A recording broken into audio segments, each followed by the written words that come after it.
Dear student, आज अपन discuss करने वाले हैं ANTS PT7। उम्मीद है कि आपका पेपर अच्छा गया होगा, है ना।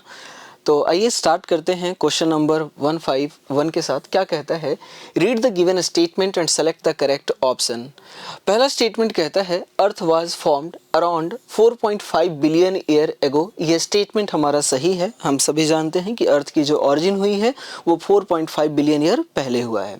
स्टेटमेंट सेकंड कहता है life appeared 500 million year after the formation of earth. ये भी स्टेटमेंट हमारा सही है कि जब अर्थ बना, ठीक है, तो अर्थ के फॉर्मेशन के 500 मिलियन ईयर आफ्टर, ठीक है, लाइफ अपीयर हो गया। इसी स्टेटमेंट को एक और तरीके से लिखा जा सकता है कि आज के रिस्पेक्ट में, आज के अगर हम रिस्पेक्ट में बात करें कि लाइफ कब अपीयर हुआ अर्थ पे, तो आप कहेंगे 4 बिलियन ईयर एगो। तो इस तरह से हमारा आप कह सकते हैं कि स्टेटमेंट 1 और स्टेटमेंट 2 दोनों करेक्ट हैं। Both statement 1 and 2 are correct, so the correct answer is A. Next को हमारा जो क्वेश्चन है वो है 152। क्या कहता है, the ship used by Charles Darwin during sea voyage was. हम सभी जानते हैं कि डार्विन एक नेचुरलिस्ट थे और इन्होंने अपने यात्रा में जिस शिप का यूज किया था, ठीक है ना, उसका नाम था HMS बीगल। HMS का फुल फॉर्म है हर मैजेस्टी शिप, ठीक है ना। तो HMS बीगल का यूज किया गया था सी वॉयज में। तो करेक्ट आंसर जो होगा वो ए होगा। डियर स्टूडेंट, नेक्स्ट हमारा क्वेश्चन है 153। क्या कहता है, चूज द इनकरेक्ट स्टेटमेंट। पहला स्टेटमेंट कहता है Louis Pasteur demonstrated that life's come only from pre existing life, है ना। तो आइए सबसे पहले हम लुइस पॉस्चर का स्वान नेक फ्लास्क एक्सपेरिमेंट जो है हम उसे देखते हैं। लुइस पॉस्चर ने एक फ्लास्क लिया, उस फ्लास्क का जो नेक है वो स्वान के नेक के शेप का रखा, है ना, यानी बेंड कर दिया नेक को स्वान के नेक के जैसा। और इस फ्लास्क के अंदर उन्होंने लिया, ठीक है, सबसे पहले तो उस फ्लास्क को इन्होंने स्टेलाइज कर दिया ताकि पहले से कोई भी माइक्रो ऑर्गेनिज्म ना हो, कोई भी लिविंग ऑर्गेनिज्म ना हो।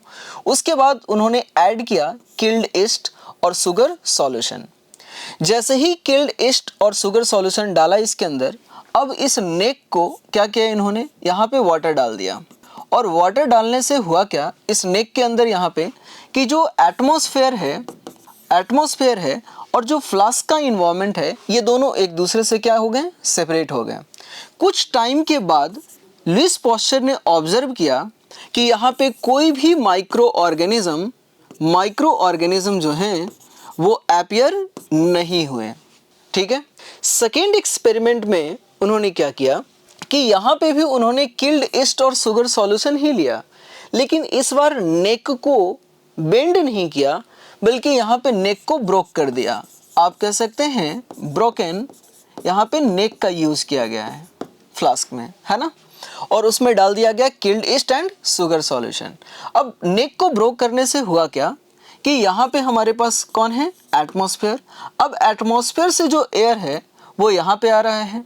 अब कुछ टाइम के बाद लुइस पॉस्चर ने देखा कि इस फ्लास्क के अंदर माइक्रो ऑर्गेनिज्म जो हैं वो अपीयर हो रहे हैं। अब आप मुझे बताइए, कहता है Louis Pasteur demonstrated that life's come only from pre existing life, ठीक है। ये स्टेटमेंट हमारा सही है।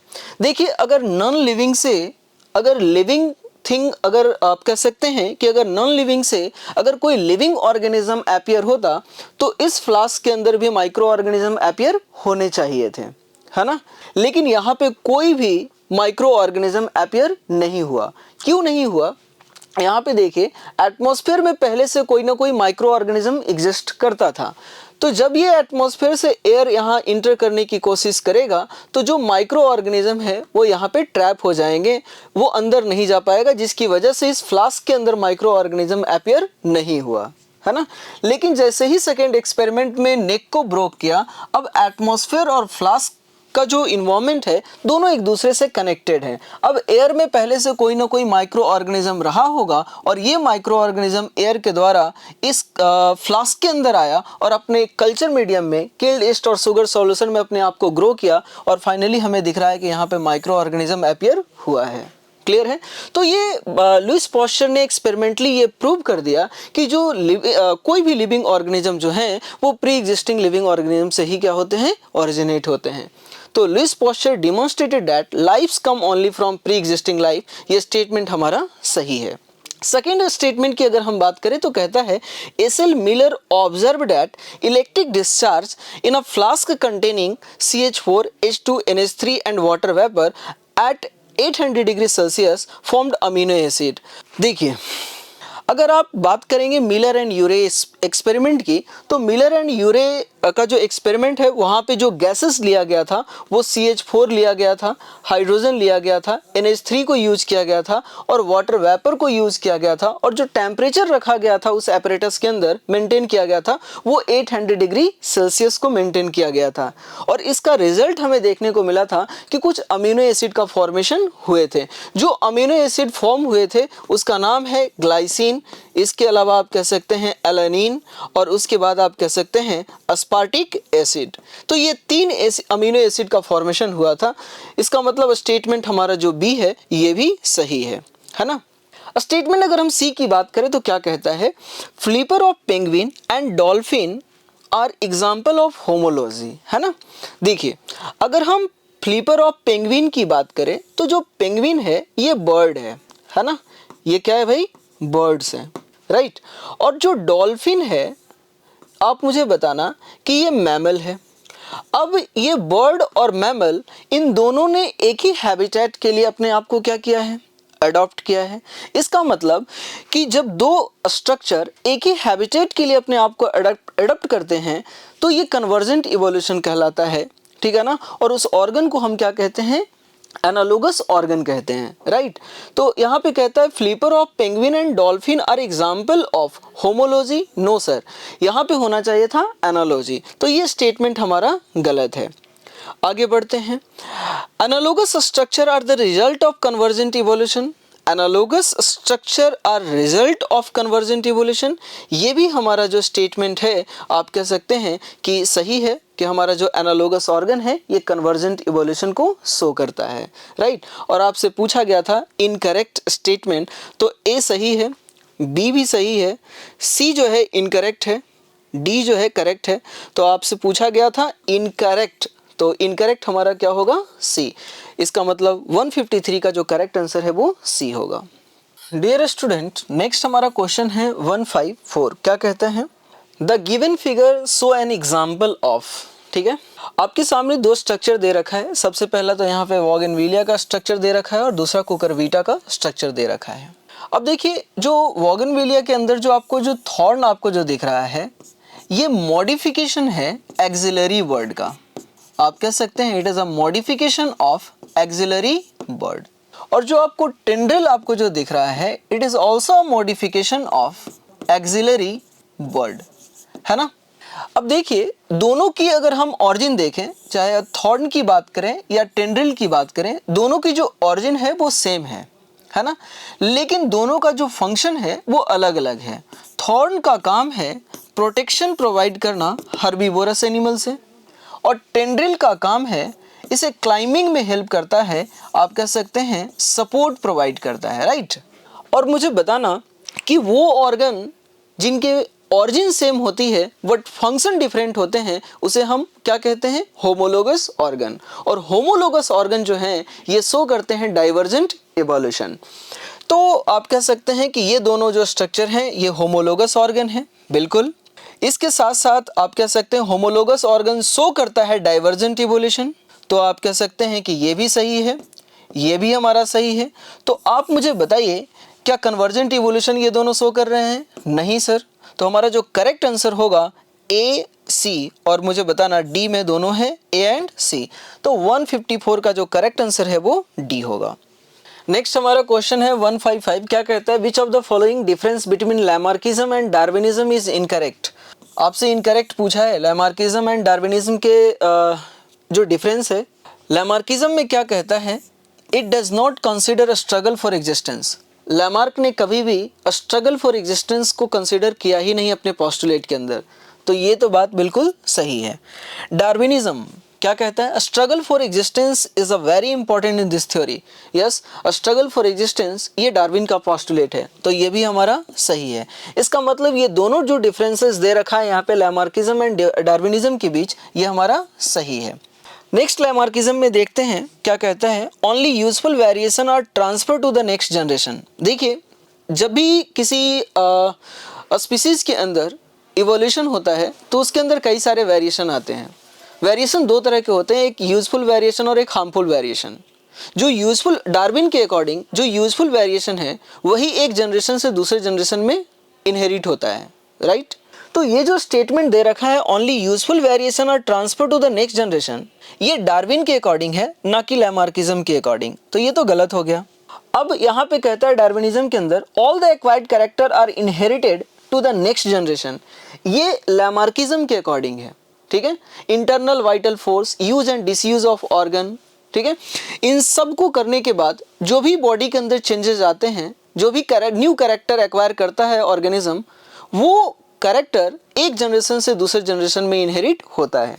तो ये तो लैमार्किज्म के अकॉर्डिंग था, जिसकी वजह से ये भी गलत हो गया। इसका मतलब यहाँ पे जो डिफरेंस दे रखा है ये गलत है, और आपसे इनकरेक्ट पूछा था डिफरेंस, इसका मतलब हमारा जो करेक्ट आंसर होगा वो बी होगा। लेकिन हम सी को भी देखते हैं। लैमार्किज्म में यहाँ पे लिख रखा है neglect survival of the fittest. देखिए, ये सर्वाइवल ऑफ द फिटेस्ट, ये जो कहानी है ये डार्विनिज्म के अकॉर्डिंग दिया गया है, लेकिन यहाँ पे कहता है neglect survival of the fittest. ये बात बिल्कुल सही है कि लैमार्किज्म में कभी भी survival of the fittest term use नहीं किया, लेकिन डार्विन के अकॉर्डिंग क्या कहता है, based on the survival of the fittest. Yes, बिल्कुल ये सही है। तो आपसे पूछा था कि डिफरेंस जो है वो कौन इनकरेक्ट है, तो हमारा जो करेक्ट आंसर होगा वो बी होगा। नेक्स्ट हमारा क्वेश्चन है 156, क्या कहता है, refer to the given figure and select the correct option regarding it. आप इस डायग्राम को देखने के बाद ये समझ गए होंगे कि यहाँ पे प्लांट इवोल्यूशन को दिखा रखा है, ठीक है? जब आप प्लांट इवोल्यूशन की बात करते हैं तो यहाँ पे देखिए, सबसे पहला जो प्लांट अगर हम बात करें तो यहाँ पे हमारा है क्लोरोफाइट एंसेस्टर। क्लोरोफाइट एंसेस्टर से इवॉल्व हुआ है ट्रैकियोफाइट एंसेस्टर। ट्रैकियोफाइट से इवॉल्व हुआ है राइनिया टाइप प्लांट, और उसके बाद इवॉल्व हुआ, आप कह सकते हैं, सीलोफाइटॉन। क्लियर है? और आपसे यही चीज़ें जो है पूछा गया है फिल इन द ब्लैंक में। तो पी हमारा हो गया क्लोरोफाइट एंसेस्टर, क्यू की अगर हम बात करें तो ट्रैकियोफाइट, आर में देखें तो राइनिया टाइप प्लांट, और एस की अगर हम बात करें तो सीलोफाइटॉन। तो 156 का जो करेक्ट आंसर है वो ए होगा। नेक्स्ट क्वेश्चन है हमारा 157, क्या कहता है, identify the correct arrangement of period of Palaeozoic era in ascending order in geological time scale. देखिए, जब आप जियोलॉजिकल टाइम स्केल की बात करते हैं तो ये है क्या, ये समझना। अगर मैं आपसे पूछूं कि अर्थ की ऑरिजिन कब हुई, थोड़ी देर पहले आपने कहा कि अर्थ की ऑरिजिन जो है वो आज से 4.5 बिलियन ईयर पहले हुआ है। उस दिन से लेकर आज तक ये जो टाइम ड्यूरेशन है इसको हमने 6 एरा में डिवाइड कर दिया। जो 6 एरा है वो कौन कौन है? सबसे पहला एरा आप कहते हैं एजोइक, उसके बाद जो एरा आया उसका नाम है आर्कियोजोइक, तीसरा जो एरा है उसका नाम है प्रोटेरोजोइक, नेक्स्ट जो है उसका नाम है पैलियोजोइक, उसके बाद है मीजोजोइक, और उसके बाद जो एरा है उसका नाम है सीनोजोइक। आज हम जिस एरा के अंदर हैं वो कौन सा एरा है? सीनोजोइक एरा है। यानी उस दिन से लेकर, अर्थ के ऑरिजिन से लेकर आज तक जो टाइम ड्यूरेशन है उसको 6 एरा में डिवाइड कर दिया गया है, और आपके सामने ये 6 एरा दिख रहा है ना? अब एनसीईआरटी के अंदर ये 3 एरा को डिस्कस नहीं किया गया है, एजोइक, आर्कियोजोइक और प्रोटेरोजोइक। एनसीईआरटी के अंदर ये 3 एरा दे रखा है, पैलियोजोइक, मीजोजोइक और सीनोजोइक। अब हर एरा के अंदर कुछ पीरियड आते हैं, है ना? अब वो कौन कौन सा पीरियड आता है, आइए हम उसकी बात करते हैं। सबसे पहले हम पैलियोजोइक की बात करते हैं कि पैलियोजोइक एरा में कौन कौन सा पीरियड है। सबसे पहला जो पीरियड आता है उसका नाम है सिल्यूरियन, उसके बाद जो पीरियड आता है उसका नाम है डिवोनियन, नेक्स्ट जो पीरियड आता है उसका नाम है कार्बोनिफेरस, और आखिरी जो पीरियड आता है उसका नाम है पर्मियन। और यही क्वेश्चन आपसे पूछा गया है कि identify the correct arrangement of period of Palaeozoic era in ascending order, right? तो सबसे पहले जो एरा आया सॉरी, सबसे पहले अगर हम बात करें कि पैलियोज़ोइक एरा के अंदर जो सबसे पहला जो पीरियड है उसका नाम क्या है? सिल्यूरियन। तो देखिए यहाँ पे सिल्यूरियन कहाँ कहाँ है? यहाँ पे डिवोनियन है, जिसकी वजह से ये गलत हो गया, यहाँ पे भी डिवोनियन है, ये गलत हो गया। यानी ये दो ऑप्शन है जिसमें हमारा सिल्यूरियन है। सिल्यूरियन के बाद जो पीरियड आया उसका नाम क्या है? डिवोनियन। यहाँ भी डिवोनियन है, यहाँ भी डिवोनियन है। डिवोनियन के बाद कौन आया? कार्बोनिफेरस। Yes sir, Carboniferous. और कार्बोनिफेरस के बाद कौन आया? पर्मियन। इसका मतलब कि जो हमारा करेक्ट जो सीक्वेंस है असेंडिंग ऑर्डर में वो क्या होगा? बी। ठीक है, तो 157 का correct answer B. Dear student, next हमारा क्वेश्चन है 158। क्या कहता है? For the MN blood group system the frequency of capital M and capital N allele are 0.7 and 0.3 respectively. The expected frequency of Mn blood group bearing organism is likely to be, है ना?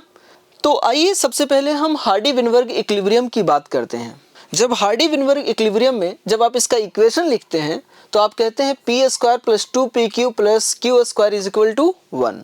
अब बात आती है कि sir यहाँ पे जो पी स्क्वायर दे रखा है ये पी स्क्वायर क्या है? तो आप कहते हैं फ्रीक्वेंसी ऑफ उस इंडिविजुअल की फ्रीक्वेंसी है जिसका जीनोटाइप कैपिटल ए यानी होमोजाइगस डोमिनेंट की फ्रीक्वेंसी है। अगर मैं बात करूं कि जो 2pq है ये क्या है, तो आप कहेंगे कि ये उस इंडिविजुअल की फ्रीक्वेंसी है जिसका जीनोटाइप आप कहेंगे कैपिटल ए स्मॉल ए यानी हेटेरोजाइगस डोमिनेंट इंडिविजुअल की ये फ्रीक्वेंसी है। अगर हम क्यू स्क्वायर की फ्रीक्वेंसी अगर मैं आपसे पूछूं, सॉरी, ये जो क्यू स्क्वायर है ये क्या रिप्रेजेंट कर रहा है? ये उस इंडिविजुअल की फ्रीक्वेंसी है जिसका जीनोटाइप आप कह सकते हैं स्मॉल ए यानी रिसेसिव इंडिविजुअल की ये फ्रीक्वेंसी है। क्लियर है यहाँ पे? और आपसे क्वेश्चन में पूछा गया है कि MN blood group bearing individual का आपको फ्रीक्वेंसी बताना है। तो मुझे बताओ ये होमोजाइगस है या हेटेरोजाइगस है?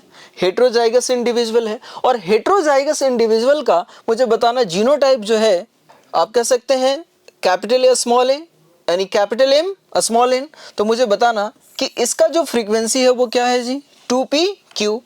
तो आप मुझे बताना कि 2pq इसका मतलब 2 कैपिटल एम कैपिटल एन, और कैपिटल एम की अगर हम फ्रीक्वेंसी की बात करें तो आप कह सकते हैं 0.7, और कैपिटल एन की फ्रीक्वेंसी की बात करें तो 0.3, और आप मल्टीप्लाई कीजिए 21 दूनी 42, और आप कह सकते हैं 2 अंक के बाद डिसमल है तो आप कह सकते हैं 0.42। इसका मतलब अगर आप परसेंटेज निकालेंगे तो आप कह सकते हैं 42%, है ना? तो हमारा जो करेक्ट आंसर होगा वो ए होगा। क्लियर है? आगे बढ़ते हैं। डियर स्टूडेंट, नेक्स्ट हमारा क्वेश्चन है 159। क्या कहता है? The most accepted line of descent in human evolution. देखिए, अगर हम ह्यूमन इवोल्यूशन की बात करें तो सबसे पहले काम करते हैं, थोड़ा सा हम याद दिलाते हैं आपको, ठीक है, कि ह्यूमन का इवोल्यूशन का जो सीक्वेंस है वो क्या है।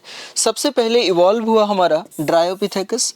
ये वही ड्रायोपिथेकस है जो एप और मैन के बीच का कनेक्टिंग लिंक है। आप इसे कहते हैं कि it is a common ancestor between man and app, है ना? Dryopithecus was more ape like. Dryopithecus से इवॉल्व हुआ आप कहेंगे रामापिथेकस। रामापिथेकस से इवॉल्व हुआ सीवापिथेकस। सीवापिथेकस से इवॉल्व हुआ केन्योपिथेकस। केन्योपिथेकस से इवॉल्व हुआ ऑस्ट्रेलोपिथेकस। इससे इवॉल्व हुआ होमो हैबिलिस, उसके बाद होमो इरेक्टस, और आज के डेट में हमारे पास कौन है? होमो सेपियंस। लेकिन ध्यान रखना, सीवापिथेकस और केन्योपिथेकस ये दोनों एनसीईआरटी के अंदर मेंशन नहीं है ना? तो हम इसी सीक्वेंस को चलेंगे, ड्रायोपिथेकस, रामापिथेकस, उसके बाद आप कहेंगे ऑस्ट्रेलोपिथेकस, होमो हैबिलिस, होमो इरेक्टस, होमो सेपियंस। अब पहला ऑप्शन में देखिए, यहाँ पे सबसे पहले कहता है ऑस्ट्रेलोपिथेकस, उसके बाद रामापिथेकस। नहीं, सबसे पहले रामापिथेकस आया, उसके बाद आप कह सकते हैं रामापिथेकस के बाद ऑस्ट्रेलोपिथेकस आया, लेकिन यहाँ पे सीक्वेंस गलत दे रखा है तो ये ऑप्शन गलत हो गया। होमो इरेक्टस, होमो हैबिलिस, आप यहाँ पे देखिए सबसे पहले कौन आया? होमो हैबिलिस आया, उसके बाद होमो इरेक्टस आया, लेकिन यहाँ पे सीक्वेंस गलत है। फिर आगे अगर हम देखें तो रामापिथेकस, होमो हैबिलिस, होमो इरेक्टस, होमो सेपियंस। रामापिथेकस के बाद ऑस्ट्रेलोपिथेकस आया, लेकिन यहाँ पे ऑस्ट्रेलोपिथेकस कहीं पे मेंशन नहीं है। लेकिन आप कह सकते हैं कि रामापिथेकस के बाद होमो हैबिलिस, होमो हैबिलिस के बाद होमो इरेक्टस और होमो इरेक्टस के बाद होमो सेपियंस। तो ये जो सीक्वेंस है हमारा सही है। लेकिन डी को भी देख लेते हैं, ऑस्ट्रेलोपिथेकस उसके बाद रामापिथेकस, ये सीक्वेंस गलत है। तो हमारा जो करेक्ट आंसर होगा वो सी होगा। नेक्स्ट हमारा क्वेश्चन है 160, क्या कहता है, असर्शन रीजन का सवाल है। आपसे कहा गया है कि analogous organ are result of divergent evolution. Assertion हमारा गलत है, हम सभी जानते हैं कि analogous organ are result of convergent evolution. तो असर्शन तो हमारा गलत है।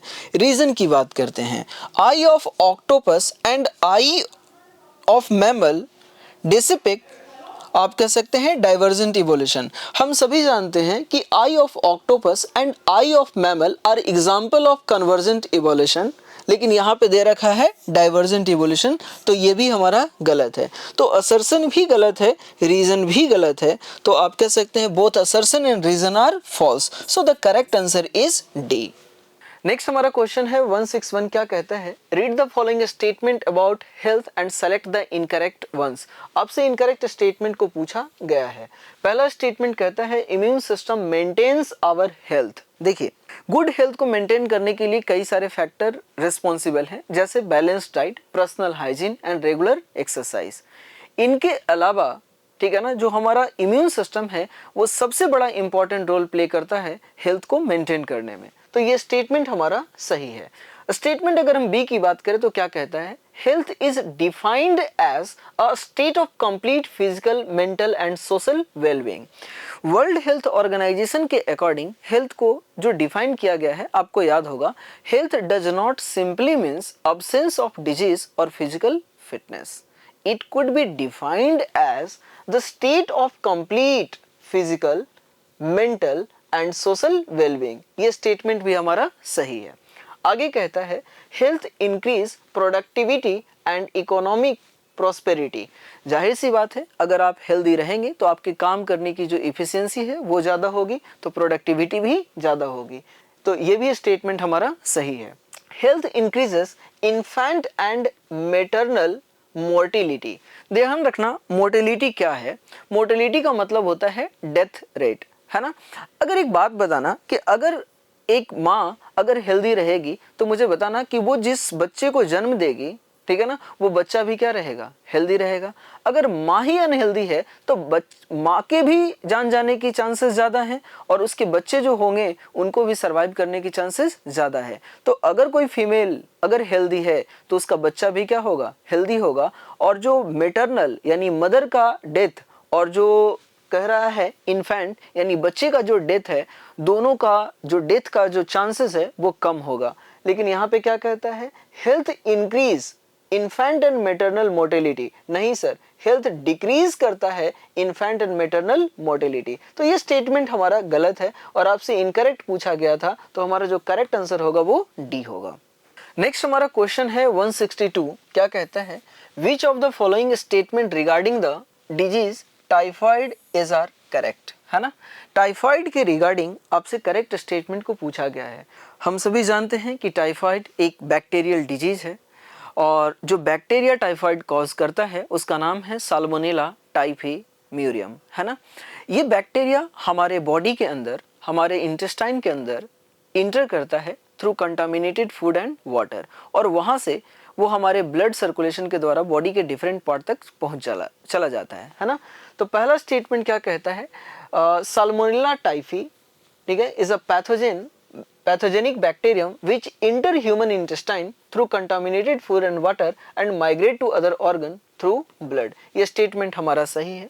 नेक्स्ट स्टेटमेंट की बात करते हैं, क्या कहता है, सस्टेन्ड हाई फीवर, और यहाँ पे दे रखा है 39 to 40 degree Celsius, weakness, stomach pain, constipation, headache, loss of appetite and some common symptom of typhoid. ठीक है, हम सभी जानते हैं कि जो टाइफाइड का जो सिम्टम है वो क्या है, weakness, stomach pain, constipation, loss of appetite. इसके अलावा आप कह सकते हैं rose colour rashes appear on skin. ये कई सारे सिम्टम हैं और इस तरह से हमारा ये स्टेटमेंट भी हमारा सही है। थर्ड स्टेटमेंट की बात करें तो कहता है Widal test use for diagnosis of typhoid. Yes, ये भी स्टेटमेंट हमारा सही है। टाइफाइड को डायग्नोस करने के लिए हम विडाल टेस्ट करते हैं। नेक्स्ट और लास्ट स्टेटमेंट क्या कहता है, the patient of the disease of this disease is not required to be treated with antibiotic. देखिए, जितने भी बैक्टीरियल डिजीज होते हैं उन सब को ट्रीट करने के लिए हम एंटीबायोटिक का यूज करते हैं। क्लियर है यहाँ तक? लेकिन यहाँ पे कहता है कि नॉट रिक्वायर्ड, तो ये स्टेटमेंट हमारा गलत हो गया। और आपसे पूछा था कि करेक्ट वन को आपको बताना है, तो करेक्ट कौन कौन है? आप कहेंगे 1, 2 एंड 3। तो 1, 2 एंड 3 हमारा सही है, 1, 2 and 3। So the correct answer is C. Next हमारा क्वेश्चन है 163। क्या कहता है? Read the following statement and select the correct, है ना। पहला स्टेटमेंट कहता है many fungi belonging to genera Microsporum, Trichophyton and Epidermophyton are responsible for disease ringworm. ये स्टेटमेंट बिल्कुल हमारा सही है कि रिंगवॉर्म को कॉज करने वाला जो जेनेरा है वो है माइक्रोस्पोरम, ट्राइकोफाइटॉन एंड एपिडर्मोफाइटॉन।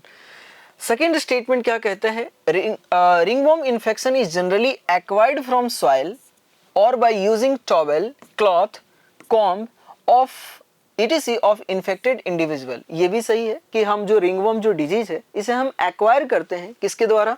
आप कह सकते हैं इन्फेक्टेड पर्सन का टॉवेल का यूज करने से, इन्फेक्टेड पर्सन का जो कॉम्ब है उसके यूज करने से, और सॉइल के, है ना। तो ये भी स्टेटमेंट हमारा सही है। Both statement are correct. तो both statement 1 and statement 2 are correct. So the correct answer is A. Next हमारा क्वेश्चन है 164। क्या कहता है? Match the column 1 with column 2 and select the correct option.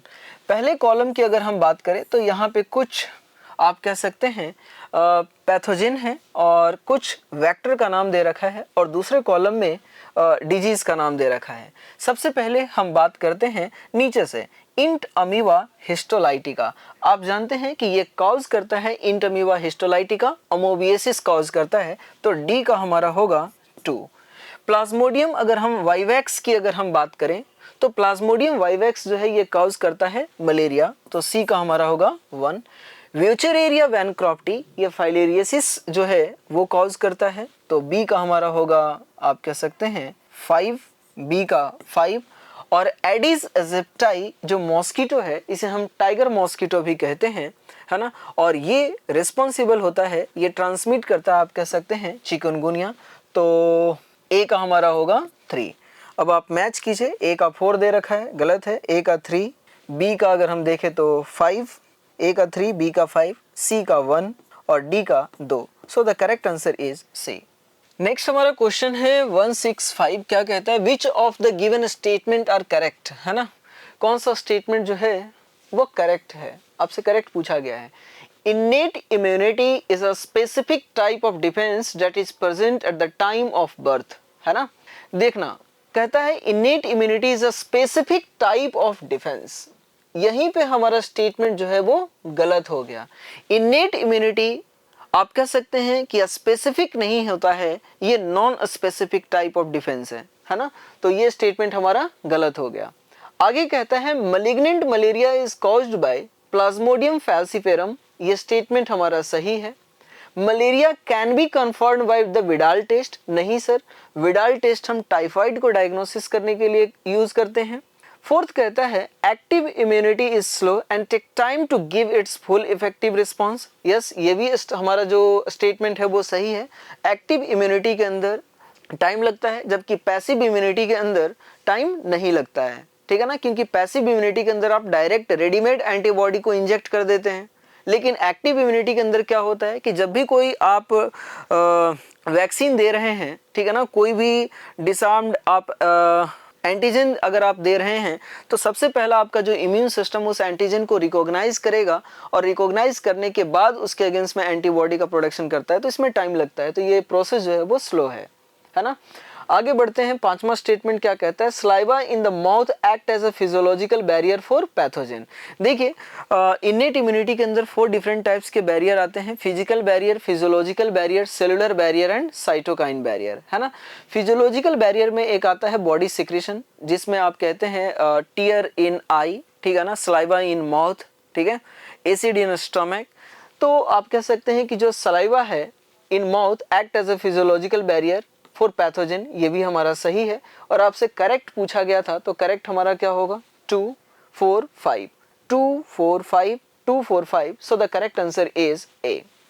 Next हमारा क्वेश्चन है 166, क्या कहता है the figure given below shows mode of action of AIDS virus, which step show formation of viral DNA from RNA by reverse transcription। देखिए हमारे पास एक animal cell दिखा रखा है यहाँ पे, और ये एनिमल सेल बल्कि कोई और नहीं मैक्रोफेज है ना।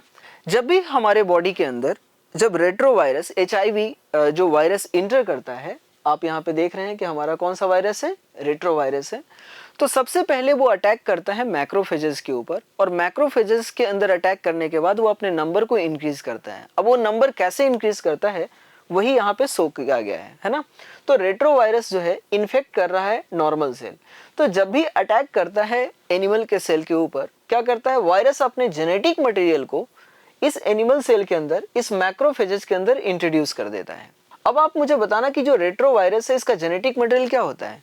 आप जानते हैं सिंगल स्टैंडर्ड RNA होता है, और सिर्फ अपने जेनेटिक मटेरियल को ही इंट्रोड्यूस नहीं करता, बल्कि इस रेट्रोवायरस के अंदर, HIV वायरस के अंदर 3 एंजाइम होते हैं। एक एंजाइम होता है जिसका नाम है रिवर्स ट्रांसक्रिप्टेज होता है, एक का नाम आप कह सकते हैं प्रोटीएज होता है, ठीक है, और एक का नाम आप कह सकते हैं इंटीग्रेज होता है। तो जेनेटिक मटेरियल के साथ साथ आप कह सकते हैं कि जो एंजाइम है वो भी इंसर्ट कर दिया। अब आप मुझे बताना कि जैसे ही एनिमल सेल के अंदर ये सिंगल स्टैंडर्ड RNA आया है, अब यहाँ पे इस RNA के ऊपर एक एंजाइम बाइंड करेगा जिसका नाम है रिवर्स ट्रांसक्रिप्टेज, और रिवर्स ट्रांसक्रिप्टेज का यूज करके अब आप मुझे बताओ क्या होगा, रिवर्स ट्रांसक्रिप्शन होगा, और रिवर्स ट्रांसक्रिप्शन से मुझे बताना क्या बन जाएगा, डबल स्टैंडर्ड आप कह सकते हैं DNA बन जाएगा। अब ये जो डबल स्टैंडर्ड DNA जो बना है इसको इनकॉर्पोरेट किया जाएगा होस्ट जीनोम के साथ, आप कह सकते हैं देखिए होस्ट जीनोम के साथ इनकॉर्पोरेट कर दिया गया। आफ्टर इनकॉर्पोरेशन जब होस्ट जीनोम का ट्रांसक्रिप्शन होगा तो फिर से क्या बनेगा, आप कह सकते हैं RNA बनेगा, और इस RNA के चारों तरफ फिर ट्रांसलेशन के द्वारा प्रोटीन बनेगा, वायरल प्रोटीन कॉट बन जाएगा। तो आपसे पूछा गया है कि कौन सा स्टेप है जिसमें वायरल DNA का फॉर्मेशन होता है RNA से, तो मुझे बताओ DNA का फॉर्मेशन RNA से किस स्टेप में हो रहा है, तो आप कह सकते हैं Q। सो 166 का जो हमारा करेक्ट आंसर होगा वो B होगा। नेक्स्ट हमारा क्वेश्चन है 167, क्या कहता है which of the following approaches are use for the treatment of cancer. Cancer के ट्रीटमेंट के लिए हम 3 मेथड का यूज करते हैं। सबसे पहला इम्यूनोथेरेपी का यूज करते हैं, सर्जरी का यूज करते हैं, इसके साथ साथ आप कह सकते हैं रेडियो एंड कीमोथेरेपी का भी यूज करते हैं।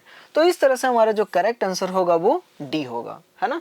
तो याद रखिएगा कैंसर के ट्रीटमेंट के लिए हम इम्यूनोथेरेपी भी यूज करते हैं, सर्जरी के द्वारा हम ट्यूमर को रिमूव करते हैं, और जब आप ट्यूमर को रिमूव कर देते हैं तो वहां पे हम रेडिएशन थेरेपी भी देते हैं, रेडिएशन के साथ साथ ठीक है ना हम कीमो भी देते हैं। तो हमारा करेक्ट आंसर जो होगा वो D होगा। नेक्स्ट हमारा क्वेश्चन है 168, क्या कहता है which of the following statement is correct. आपसे करेक्ट स्टेटमेंट को पूछा गया है ना। Benign tumour spread to distant site. ध्यान से सुनिएगा, अगर हम बात बिनाइन ट्यूमर की करें ना, तो देखो मान लेते हैं कि ये बेसमेंट मेम्ब्रेन है और इसके ऊपर एपिथेलियम है, और यहाँ पे ट्यूमर का फॉर्मेशन हुआ है। पता है इस ट्यूमर की अगर हम खास बात देखें तो क्या है, इस ट्यूमर के चारों तरफ, बिनाइन ट्यूमर के चारों तरफ एक फाइब्रस कैप्सूल होता है, और इस फाइब्रस कैप्सूल की वजह से कभी भी यहाँ पे जो प्रेजेंट जो सेल्स हैं, जो कैंसरस जो सेल्स हैं, वो माइग्रेट नहीं कर पाते। और यहाँ पे कह रखा है benign tumour spread to distant site. नहीं सर, बिनाइन ट्यूमर के जो सेल्स होते हैं, जो बिनाइन ट्यूमर होते हैं, कभी भी एक जगह से दूसरे जगह पे माइग्रेट नहीं करते हैं। नेक्स्ट स्टेटमेंट क्या कह रहा है, हीरोइन एक्सेलरेट बॉडी फंक्शन। ध्यान देना, जो हीरोइन है आप जानते हैं कि इसे हम डाई एसिटाइल मॉर्फिन भी कहते हैं, है ना, और ये मॉर्फिन के एसिटाइलेशन से बना है। और आप जानते हैं कि जो मॉर्फिन है ये सेडेटिव है, यानी हीरोइन भी हमारा क्या है, सेडेटिव है, और सेडेटिव का काम होता है बॉडी फंक्शन को नॉर्मल से स्लो डाउन में लेकर के जाना। लेकिन यहाँ पे क्या कह रहा है कि एक्सेलरेट बोल रहा है। नहीं सर, बॉडी फंक्शन को ये स्लो डाउन करता है, तो ये स्टेटमेंट हमारा गलत हो गया। मलिग्नेंट ट्यूमर एग्जिबिट मेटास्टेसिस, हम सभी जानते हैं कि metastasis is one of the most feared property of malignant tumour, ठीक है। यानी जो मलिग्नेंट ट्यूमर होता है हमारे बॉडी में अगर एक जगह पे हुआ तो वो बॉडी में पूरी की तरह से वो ट्रांसमिट हो जाएगा, तो ये स्टेटमेंट हमारा सही है। Patient who have undergo surgery given cannabinoid to relieve pain, sir pain से रिलीव देने के लिए सर्जरी के टाइम पे हम कैनाबिनॉइड नहीं देते, हम मॉर्फिन का यूज करते हैं, तो ये स्टेटमेंट हमारा गलत हो गया। आपसे पूछा गया था करेक्ट स्टेटमेंट, है ना, तो करेक्ट हमारा क्या होगा, C, malignant tumor exhibit metastasis। Next हमारा क्वेश्चन है 169, क्या कहता है, level of which hormone get elevated by the intake of nicotine. देखिए बाय इनटेक ऑफ निकोटीन, देखिए जब भी हम स्मोकिंग करते हैं ना, ठीक है, सिगरेट स्मोकिंग करते हैं तो उस सिगरेट के अंदर होता है निकोटीन, तो वो निकोटीन हमने इनहेल किया, अब वो निकोटीन ब्लड सर्कुलेशन में जाने के बाद वो हमारे एड्रिनल ग्लैंड के ऊपर एक्ट करता है, और एड्रिनल ग्लैंड के ऊपर जब वर्क करेगा तो एड्रिनल मेडुला से वो रिलीज करवाता है एड्रेनलिन एंड नॉर एड्रेनलिन, समझ में आई बात। और ये एड्रेनलिन और नॉर एड्रेनलिन जब रिलीज होता है तो हमारे हार्ट रेट को क्या करेगा, इंक्रीज कर देगा, और हार्ट रेट इंक्रीज हुआ तो साथ ही साथ हमारा जो ब्रीदिंग रेट है वो भी क्या होगा, बढ़ जाएगा। तो लेवल ऑफ बीच hormone get elevated by the intake of nicotine, तो आंसर हमारा होगा adrenaline and noradrenaline, so the correct answer is D. Next हमारा क्वेश्चन है 170, क्या कहता है, select the correct option to fill up the blank with repeated use of drug, the tolerance level of receptor present in our body, बताइए increase और decrease.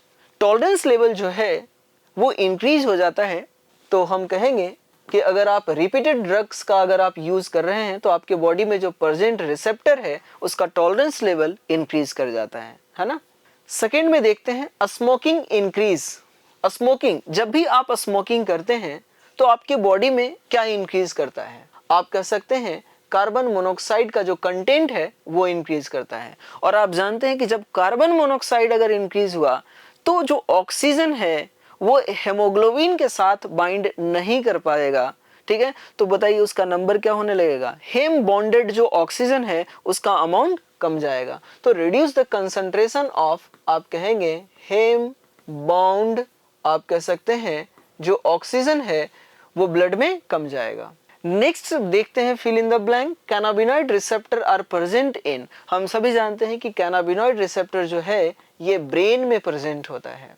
आगे कहता है morphine is a very effective sedative, अभी थोड़ी देर पहले हमने कहा था कि morphine is a very effective sedative, ये हमारे बॉडी फंक्शन को स्लो डाउन करता है, एंड आप कह सकते हैं पेन किलर, हम इसे पेन रिलीफ के लिए भी यूज करते हैं, है ना।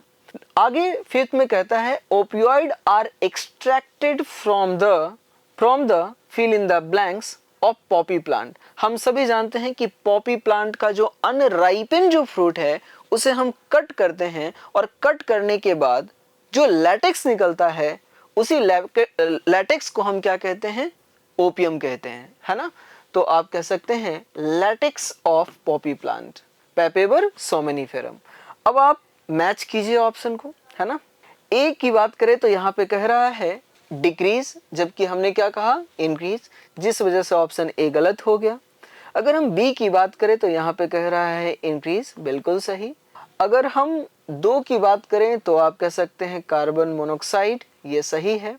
नेक्स्ट में कहता है हेम बॉन्ड ऑक्सीजन, यहाँ तक ये भी सही है। इसके बाद अगर हम 3 की बात करें तो cannabinoid receptor are present in brain, ये भी सही है। 4th की अगर हम बात करें morphine is a very effective sedative, ये भी सही है। एंड पेन किलर, बिल्कुल सही। फिर आगे कहता है कि opioid are extracted from the latex of poppy plant, papaver somniferum, ये भी सही है।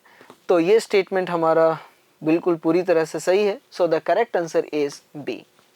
नेक्स्ट क्वेश्चन क्या कहता है 171, match the column with column 2 with respect to the nomenclature of restriction enzyme EcoR1 and select the correct answer from the given code। देखिए जब भी आप किसी भी restriction enzyme का nomenclature लिखते हैं तो उसके अंदर मान लेते हैं कि हमारे पास एक रेस्ट्रिक्शन एंजाइम है जिसका नाम है EcoR1, राइट। यहाँ पे ये फर्स्ट लेटर है, आप यहाँ पे कह सकते हैं सेकेंड एंड थर्ड लेटर है, यहाँ पे आप कहेंगे फोर्थ लेटर है, और यहाँ पे आप कह सकते हैं रोमन नंबर है ना। तो जो फर्स्ट लेटर है किसी भी रेस्ट्रिक्शन एंजाइम की जब आप नाम लिखते हैं तो जो फर्स्ट जो अल्फ़ाबेट होता है वो रिप्रेजेंट करता है जेनस को, जो सेकेंड एंड थर्ड लेटर जो आप देख रहे हैं ये रिप्रेजेंट करता है स्पीसीज को, और जो फोर्थ है ये रिप्रेजेंट करता है स्ट्रेन को। वो उस माइक्रो ऑर्गेनिज्म का स्ट्रेन बताता है जिससे आपने आइसोलेट किया है, और ये जो रोमन नंबर है ये बताता है, आप कह सकते हैं सीक्वेंस ऑफ आइसोलेशन, है ना। अब आप यहाँ पे मैच कीजिए कि इस रेस EcoR1 में जो E है ये किसको रिप्रेजेंट कर रहा है, फर्स्ट लेटर है जीनस को रिप्रेजेंट कर रहा है, राइट। तो हम कहेंगे A का हमारा 2 हो गया, CO ये रिप्रेजेंट कर रहा है सेकेंड एंड थर्ड अल्फ़ाबेट है, तो आप कह सकते हैं ये स्पीसीज को रिप्रेजेंट कर रहा है, तो B का हमारा 3 होगा। R की अगर हम बात करें तो ये स्ट्रेन को बताता है, यानी R का हमारा 4 हो गया, और 1 बचा हमारा फर्स्ट ऑर्डर ऑफ आइडेंटिफिकेशन, तो D का 1 हो गया, है ना। D का आप कहेंगे 1 हुआ। तो अब आप मैच कीजिए, A का 2, B का 3, गलत है ये भी गलत है, A का 2, B का 3, C का 4, D का 1, सो the correct answer is D। Next हमारा क्वेश्चन है 172, क्या कहता है, study the following figure and identify the enzyme involve in step 1 and 2। आपके सामने वेक्टर डीएनए है और आपके सामने इस साइड फॉरेन डीएनए है। इस vector DNA and foreign DNA से हमें बनाना है रिकॉम्बिनेंट डीएनए। इसका मतलब कि इस फॉरेन डीएनए को हमें वेक्टर डीएनए के साथ लाइगेट करना होगा, लेकिन लाइगेशन से पहले हमें इन दोनों को कट करना होगा ताकि स्टिकी एंड प्रोड्यूस हो, और स्टिकी एंड जब प्रोड्यूस होगा तो ये जो फॉरेन डीएनए है इस वेक्टर डीएनए के साथ जुड़ सके। तो अब आप मुझे बताइए कि इस वेक्टर डीएनए और फॉरेन डीएनए को कट करने के लिए हम किसका यूज करेंगे, रेस्ट्रिक्शन एंजाइम का यूज करेंगे, है ना, रेस्ट्रिक्शन एंडोन्यूक्लियस का यूज करेंगे। और अब आप मुझे बताओ कि किस रेस्ट्रिक्शन एंडोन्यूक्लियस का यूज करें हम, BAM-H1, EcoR1, HindIII। तो आप देखिए यहाँ पे आप सीक्वेंस देख रहे होंगे GAATTC, और ये जो रिकॉग्निशन सीक्वेंस है ये किसका है, EcoR1 का है। इसका मतलब सबसे पहले हम वेक्टर डीएनए और फॉरेन डीएनए को हम क्या करेंगे, EcoR1 से कट करेंगे, और कट करने के बाद हम यहाँ पे क्या करने वाले हैं, अब यहाँ पे देखिए स्टिकी एंड प्रोड्यूस हुआ, और अब हम इन दोनों को जोड़ने के लिए हम डीएनए लाइगेज का यूज करेंगे, डीएनए लाइगेज का यूज करेंगे। जैसे ही आप डीएनए लाइगेज का यूज करेंगे ये दोनों एंड जो है इसका जुड़ जाएगा और रिकॉम्बिनेंट डीएनए का फॉर्मेशन हो जाएगा। तो अब आप मुझे बताओ, पहला स्टेप में आपने किसका यूज किया, EcoR1, सेकेंड स्टेप में आपने किसको यूज किया, डीएनए लाइगेज। तो करेक्ट आंसर हमारा क्या होगा, ए। नेक्स्ट हमारा क्वेश्चन है 173, क्या कहता है, read the following statement and select the correct ones, है ना। Electrophoresis is a technique use for the separation of molecule based on their size and charge. ये स्टेटमेंट हमारा बिल्कुल सही है कि इलेक्ट्रोफोरेसिस का हम यूज डीएनए फ्रैगमेंट को आइसोलेट एंड सेपरेट करने के लिए करते हैं, और जो जिस बेसिस पे करते हैं वो क्या है, आप कह सकते हैं कि उसका मॉलिक्यूलर वेट है और चार्ज के आधार पे करते हैं। तो ये स्टेटमेंट हमारा सही है। सेकेंड स्टेटमेंट की अगर हम बात करें, प्लाज्मिड आर एक्स्ट्रा क्रोमोसोमल, बिल्कुल सर, प्लाज्मिड जो है एक्स्ट्रा क्रोमोसोमल, सेल्फ रेप्लिकेटिंग होता है, सर्कुलर होता है, डबल स्टैंडर्ड डीएनए होता है, और नेचुरली ये प्रेजेंट होता है बैक्टीरिया के अंदर और कुछ ईस्ट के अंदर प्रेजेंट होता है। ये भी स्टेटमेंट हमारा सही है। आगे अगर हम बढ़े तो क्या कहता है, exonuclease activity is generally not use, है ना, नोट करना, not use while producing recombinant DNA molecule. ध्यान देना, अभी थोड़ी देर पहले प्रीवियस क्वेश्चन में हमने डिस्कस किया कि रिकॉम्बिनेंट डीएनए को बनाने के लिए हम रेस्ट्रिक्शन एंडोन्यूक्लियस का यूज करते हैं, ना कि एक्सोन्यूक्लियस का यूज करते हैं। और यहाँ पे यही बात तो कह रहा है, exonuclease enzyme is generally not use. इसका मतलब ये स्टेटमेंट हमारा क्या है, सही है। रिकॉम्बिनेंट डीएनए को बनाने के लिए हम एक्सोन्यूक्लियस एंजाइम का यूज नहीं करते हैं। फोर्थ स्टेटमेंट कहता है Eco R1 the Roman number numeral 1 indicate that it was the first enzyme isolated from Escherichia coli RY13। हमने अभी थोड़ी देर पहले नोमेनक्लेचर ऑफ RE पढ़ाया था और हमने कहा था कि जो रोमन नंबर वहां पे प्रेजेंट होता है वो रिप्रेजेंट करता है सीक्वेंस ऑफ आइसोलेशन को, है ना। तो यही बात कह रहा है कि Roman numeral 1 indicate that it was the first enzyme isolated from the Escherichia coli RY13। इसका मतलब ये भी हमारा सही है। तो 1 ये भी सही है, 2 भी सही है, 3 भी सही है, 4 भी सही है। 1 2 3 4 ऑल आर करेक्ट। इसका मतलब हमारा करेक्ट आंसर जो होगा वो डी होगा। नेक्स्ट हमारा क्वेश्चन है 174। क्या कहता है the correct sequence of making a cell competent is, है ना। देखिए बैक्टीरियल सेल के अंदर जीन ट्रांसफर करने के लिए हम हीट शॉक ट्रीटमेंट का यूज करते हैं। ध्यान रखना जो भी बैक्टीरियल सेल के अंदर हमें जीन ट्रांसफर करना होता है वो बैक्टीरियल सेल पहले से डिजायर जीन को अपटेक करने की एबिलिटी नहीं रखता। इसका मतलब कि वो बैक्टीरियल सेल नॉन कॉम्पिटेंट है। तो सबसे पहले हम उस बैक्टीरियल सेल को, उस होस्ट सेल को कॉम्पिटेंट बनाएंगे ताकि वो डिजायर जीन को अपने अंदर रिसीव कर सके, है ना। तो देखिए हमारे पास दिख रहा है एक बैक्टीरियल सेल।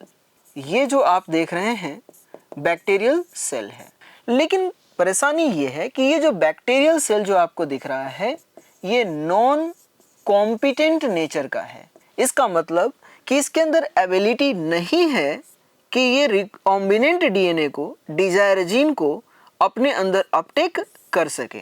तो सबसे पहले इस बैक्टीरियल सेल को हमें कॉम्पिटेंट बनाना होगा और कॉम्पिटेंट बनाने के लिए हम कुछ भी नहीं करते हैं, इसके अंदर हम डाइवैलेंट कटायन से ट्रीट करते हैं। जैसे ही हम डाइवैलेंट कटायन से ट्रीट करेंगे तो देखिए बैक्टीरियल सेल में आपको जो रेड कलर का जो दिख रहा है ये आप कह सकते हैं सेल वॉल है, जो येलो कलर का जो दिख रहा है ये सेल मेम्ब्रेन है।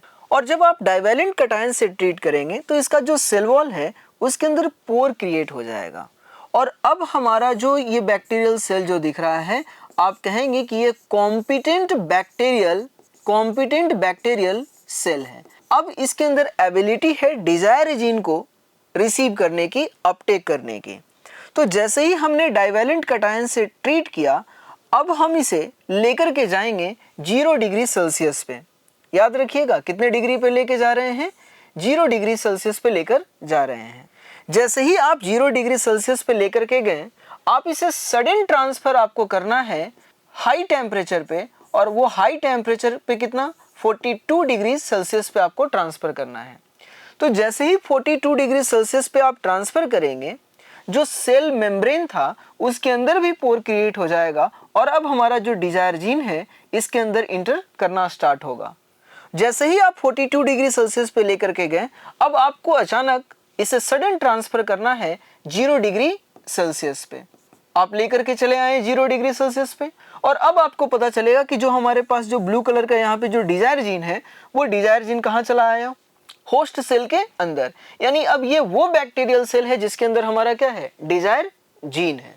और आपसे पूछा गया था correct sequence of making a cell competent is. तो सबसे पहला यहाँ पे क्या कहता है, ट्रीटमेंट विथ डाइवैलेंट कटायन। बिल्कुल हमने डाइवैलेंट कटायन से ट्रीट किया। फिर कहता है incubation of cell with recombinant DNA on ice.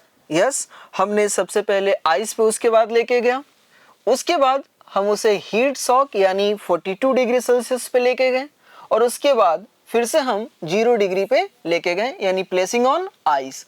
तो ये स्टेटमेंट हमारा सही है, ये सीक्वेंस जो आपको दे रखा है ये सही है। तो हमारा जो करेक्ट आंसर होगा 174 का वो ए होगा।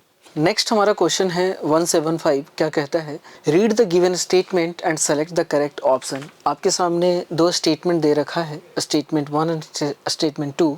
पहला स्टेटमेंट कहता है in insertional inactivation blue colour produced by bacterial colony indicate that the plasmid does not have an insert into the bacterial genome.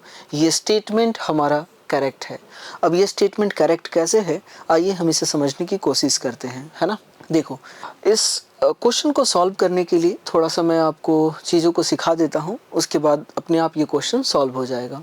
हमने एक वेक्टर लिया जिस वेक्टर का नाम है PBU18 या आप कह सकते हैं PBU19, है ना। जब आप PBU18 या 19 की बात करते हैं तो यहाँ पे एक एंटीबायोटिक रेजिस्टेंट जीन आपको मिलता है, यहाँ पे जिसका नाम है एम्पिसिलिन रेजिस्टेंट जीन, और जो दूसरा जीन हमें मिलता है यहाँ पे उसका नाम है लैक-जेड जीन। ये लैक-जेड जीन की खास बात पता है क्या है कि ये एक एंजाइम को प्रोड्यूस करता है जिसका नाम है बीटा गैलेक्टोसाइडेज। इस बीटा गैलेक्टोसाइडेज का काम होता है क्रोमोजेनिक सबस्ट्रेट जिसका नाम है एक्स गैल, जो वाइट कलर का होता है। जब इस वाइट कलर एक्स गैल सबस्टेंस के ऊपर बीटा गैलेक्टोसाइडेज एक्ट करेगा तो उस वाइट कलर को ये चेंज कर देता है ब्लू कलर में। इतनी कॉन्सेप्ट क्लियर हो गई। अब हमें क्या करना है कि अपने डिजायर जीन को इस वेक्टर के साथ लाइगेट करना है, एंड आफ्टर लाइगेशन उस रिकॉम्बिनेंट डीएनए को हमें होस्ट सेल के अंदर ट्रांसफर करना है ना। तो हमने लिया डिजायर जीन, और डिजायर जीन को हमने कोशिश किया PBU18 या 19 के अंदर लाइगेट करने की। तो जब हम अपने डिजायर जीन को लाइगेट करने की कोशिश करते हैं तो दो पॉसिबिलिटी बनता है। पहली पॉसिबिलिटी ये कि हमारा डिजायर जीन जो है इस वेक्टर के साथ लाइगेट कर जाए, तो जो डीएनए बनेगा after ligation of desire gene उसे हम कहते हैं रिकॉम्बिनेंट डीएनए। दूसरी पॉसिबिलिटी ये बनता है कि जब आपने यहाँ पे लैक-जेड जीन वाले साइट पे आपने कट लगाया और वहाँ पे जब कट लगा तो उसका जो फ्रैगमेंट है वो बाहर आया, लेकिन वहाँ पे डिजायर जीन ना जुड़कर उसी का फ्रैगमेंट जुड़ गया, उसे हम कहते हैं सेल्फ लाइगेशन। तो दूसरा जो हमारा केस बनता है वो है सेल्फ लाइगेटेड डीएनए, जिसे आप नॉन रिकॉम्बिनेंट डीएनए के नाम से भी जानते हैं, है ना। अब ये जो दोनों डीएनए हमारे पास बना है, इस डीएनए को हम क्या करेंगे, होस्ट सेल के अंदर ट्रांसफर करेंगे। होस्ट सेल के अंदर हम इसे ट्रांसफर करेंगे। तो जब भी हम होस्ट सेल के अंदर ट्रांसफर करते हैं तो तीन पॉसिबिलिटी बनता है। पहला पॉसिबिलिटी ये कि कोई भी डीएनए उस होस्ट सेल के अंदर नहीं गया हो, लेकिन ध्यान रखिएगा जब आप होस्ट सेल को सेलेक्ट करते हैं ना, तो ये होस्ट सेल के अंदर पहले से कोई भी एंटीबायोटिक रेजिस्टेंट जीन नहीं होना चाहिए, ठीक है। अब आइए, सबसे पहला पॉसिबिलिटी ये बनता है कि इस होस्ट सेल के अंदर कोई भी डीएनए ना गया हो। अब कोई डीएनए गया ही नहीं तो इस कंडीशन को हम कहते हैं नॉन ट्रांसफॉर्मेंट। कोई भी डीएनए अगर इसके अंदर नहीं गया तो उस कंडीशन को हम क्या कहेंगे, नॉन ट्रांसफॉर्मेंट। दूसरी पॉसिबिलिटी ये बनता है कि एक के अंदर हमारे पास डीएनए गया रिकॉम्बिनेंट डीएनए और दूसरे के पास गया नॉन रिकॉम्बिनेंट डीएनए, लेकिन गया तो सही, और जिसके अंदर डीएनए जाएगा उसे हम क्या कहेंगे, ट्रांसफॉर्मेंट। अब ट्रांसफॉर्मेंट में भी यहाँ पे देखिए कि रिकॉम्बिनेंट डीएनए इसके अंदर आया है तो हम इसे कहेंगे ट्रांसफॉर्मेंट रिकॉम्बिनेंट, और इस होस्ट सेल के अंदर जो डीएनए आया है वो नॉन रिकॉम्बिनेंट आया है तो हम कहेंगे ट्रांसफॉर्मेंट नॉन रिकॉम्बिनेंट। क्लियर है। अब आप मुझे बताओ कि इन तीनों में से हमारे काम का कौन है, तो आप कहेंगे कि सर हमारा जो सी वाला है ट्रांसफॉर्मेंट रिकॉम्बिनेंट ये हमारे काम का है, लेकिन आप टेस्ट ट्यूब में आपको थोड़ी पता चलेगा कि कौन हमारा ट्रांसफॉर्मेंट रिकॉम्बिनेंट है, कौन ट्रांसफॉर्मेंट नॉन रिकॉम्बिनेंट है या कौन नॉन ट्रांसफॉर्मेंट है, आपको पता नहीं चलने वाला। तो आपको क्या करना होगा कि आपको आइडेंटिफाई करना है। तो आइडेंटिफिकेशन के लिए, सिलेक्शन के लिए, selection of transformant recombinant host cell के लिए हम क्या करेंगे, सबसे पहले एक कल्चर प्लेट जो है ना हम इसे तैयार करेंगे। दिखाई दे रहा है, इस कल्चर प्लेट पे हमने न्यूट्रिएंट मीडियम जो है, न्यूट्रिएंट मीडियम डाल दिया, ठीक। और जैसे ही न्यूट्रिएंट मीडियम डाला और इस बैक्टीरियल कॉलोनी को हमने डाल दिया, जैसे ही हमने इसके अंदर बैक्टीरियल कॉलोनी डाला, अब हमने क्या देखा कि देखिएगा कि यहाँ पे जो हमारे पास 3 कॉलोनी ग्रो कर रहा था, लेकिन जैसे ही हमने इसके अंदर एक एंटीबायोटिक डाला, ये जो बैक्टीरियल कॉलोनी है, ये जो बैक्टीरियल कॉलोनी आपको जो दिख रहा है, ये बैक्टीरियल कॉलोनी ग्रो नहीं किया, इसका डेथ हो गया। अब आप सोच करके बताना कि ये बैक्टीरियल कॉलोनी का डेथ क्यों हुआ। जैसे ही आपने ये एंटीबायोटिक डाला, ये बैक्टीरियल कॉलोनी का डेथ हो गया। इसका मतलब ये कि इस बैक्टीरियल कॉलोनी के पास कोई भी एंटीबायोटिक रेजिस्टेंट जीन नहीं था, और मुझे बताओ कि ये वही नॉन ट्रांसफॉर्मेंट है ना जिसके पास कोई भी एंटीबायोटिक रेजिस्टेंट जीन नहीं है। इसका मतलब कि ये क्लियर हो जाता है कि ये जो बैक्टीरियल कॉलोनी है ये नॉन ट्रांसफॉर्मेंट है। और अब ये पता चल गया कि ये दोनों सरवाइव कर रहा है इस एंटीबायोटिक मीडियम में। इसका मतलब कि ये दोनों क्या हैं? इसका मतलब कि ये दोनों के दोनों क्या हैं? ट्रांसफॉर्मेंट है। इतनी बात क्लियर है। और यहाँ पे जो एंटीबायोटिक आपने डाला ना, पता है कौन सा एंटीबायोटिक आपने डाला है? एम्फिसिलिन एंटीबायोटिक डाला है। तो एम्फिसिलिन मीडियम में ये वाला कॉलोनी जो है वो डेथ कर गया और ये दोनों कॉलोनी सरवाइव कर रहा है। सोच करके बताओ कि ये दोनों कॉलोनी सरवाइव क्यों कर रहा है? इसलिए कर रहा है क्योंकि दोनों कॉलोनी के पास एंटीबायोटिक रेजिस्टेंट जीन है, एम्फिसिलिन एंटीबायोटिक रेजिस्टेंट जीन है। और अगर एम्फिसिलिन एंटीबायोटिक रेजिस्टेंट जीन है तो ये दोनों सरवाइव किया। इसका मतलब पता चल गया कि ये दोनों ट्रांसफॉर्मेंट है। लेकिन कौन रिकॉम्बिनेंट है कौन नॉन रिकॉम्बिनेंट है इसका पता कैसे लगाएं?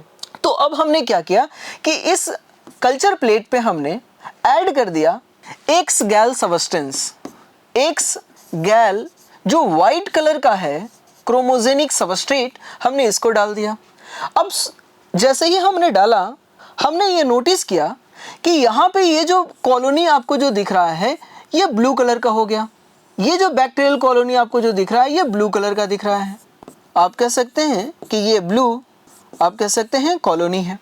और जो दूसरी कॉलोनी हमें जो दिखाई दे रहा है, दूसरी कॉलोनी जो आप देख पा रहे हैं ये वाइट कलर की है, वाइट कॉलोनी है। अब आप सोच करके मुझे बताओ कि ये कॉलोनी ब्लू क्यों है? यहाँ पे इसका रीजन लिखा हुआ है। एक्स गैल आपने, एक्स गैल जैसे ही आपने यहाँ पे डाला, ठीक, तो ये एक्स गैल ब्लू कलर में चेंज हो गया। और एक्स गैल को ब्लू कलर में चेंज होने के लिए किसकी जरूरत पड़ती है? Beta galactosidase. और बीटा ग्लैक्टोसाइडेज तभी प्रोड्यूस होगा जब लैक जेड जीन एक्टिव होगा। और लैक जेड जीन एक्टिव होगा इसका मतलब कि ये जो डीएनए है ये रिकॉम्बिनेंट डीएनए होगा या नॉन रिकॉम्बिनेंट डीएनए होगा? नॉन रिकॉम्बिनेंट डीएनए होगा। इसका मतलब ये है कि इसके अंदर हमारा डिजायर जीन इंसर्ट नहीं हुआ है।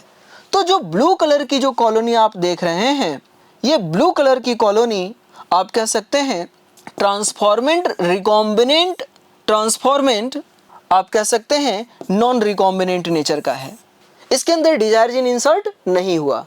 लेकिन ये जो व्हाइट कलर की जो कॉलोनी आपको जो दिख रहा है ये क्या है? तो अब आप मुझे बताना कि व्हाइट कलर ही आपने एक्स गैल डाला, एक्स गैल व्हाइट कलर का होता है और इसका कलर चेंज नहीं हुआ। क्यों नहीं हुआ? क्योंकि एक जो बीटा ग्लैक्टोसाइडेज है इसका प्रोडक्शन नहीं हो रहा है। और बीटा ग्लैक्टोसाइडेज का प्रोडक्शन नहीं हुआ इसका मतलब कि जो लैक जेड जीन है वो इनएक्टिवेट हुआ। और लैक जेड जीन इसलिए एक्टिवेट हुआ क्योंकि ये जो डिजायर जीन है ये जाकर के लैक जेड जीन रीजन वाले साइट पे बाइंड कर गया। तो जैसे ही डिजायर जीन इस लैक जेड रीजन में जाकर बाइंड करेगा लैक जेड जीन इनएक्टिव हो जाएगा। और इसके इनएक्टिव होने से बीटा ग्लैक्टोसाइडेज नहीं बनेगा। और बीटा ग्लैक्टोसाइडेज नहीं बनेगा तो व्हाइट से ब्लू नहीं होगा, वो व्हाइट का व्हाइट ही रह जाएगा। इसका मतलब पहले से तो हमें पता था कि ये ट्रांसफॉर्मेंट है, लेकिन अब ये पता चल गया कि डिजायर जीन भी बाइंड किया है। इसका मतलब कि ये क्या है? रिकॉम्बिनेंट नेचर का है। इतनी बात समझ में आया? अब स्टेटमेंट हमने कहा था कि 1 जो है वो करेक्ट है।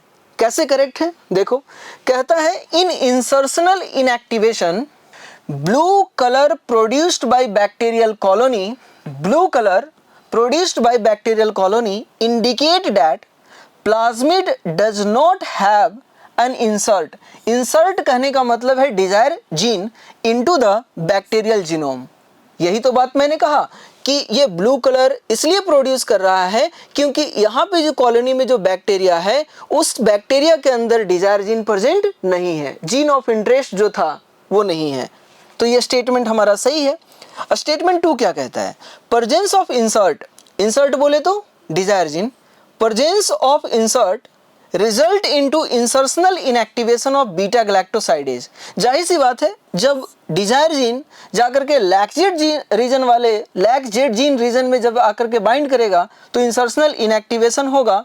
और इंसर्शनल इनएक्टिवेशन होगा तो बीटा ग्लैक्टोसाइडेज एंजाइम नहीं बनेगा। और जब बीटा ग्लैक्टोसाइडेज एंजाइम नहीं बनेगा तो जाहिर सी बात है ये व्हाइट ब्लू में चेंज नहीं होगा, व्हाइट का व्हाइट ही रह जाएगा। तो कहता है the colony do not produce any colour, यानी व्हाइट कलर ही रह जाएगा, तो ये भी स्टेटमेंट हमारा सही है।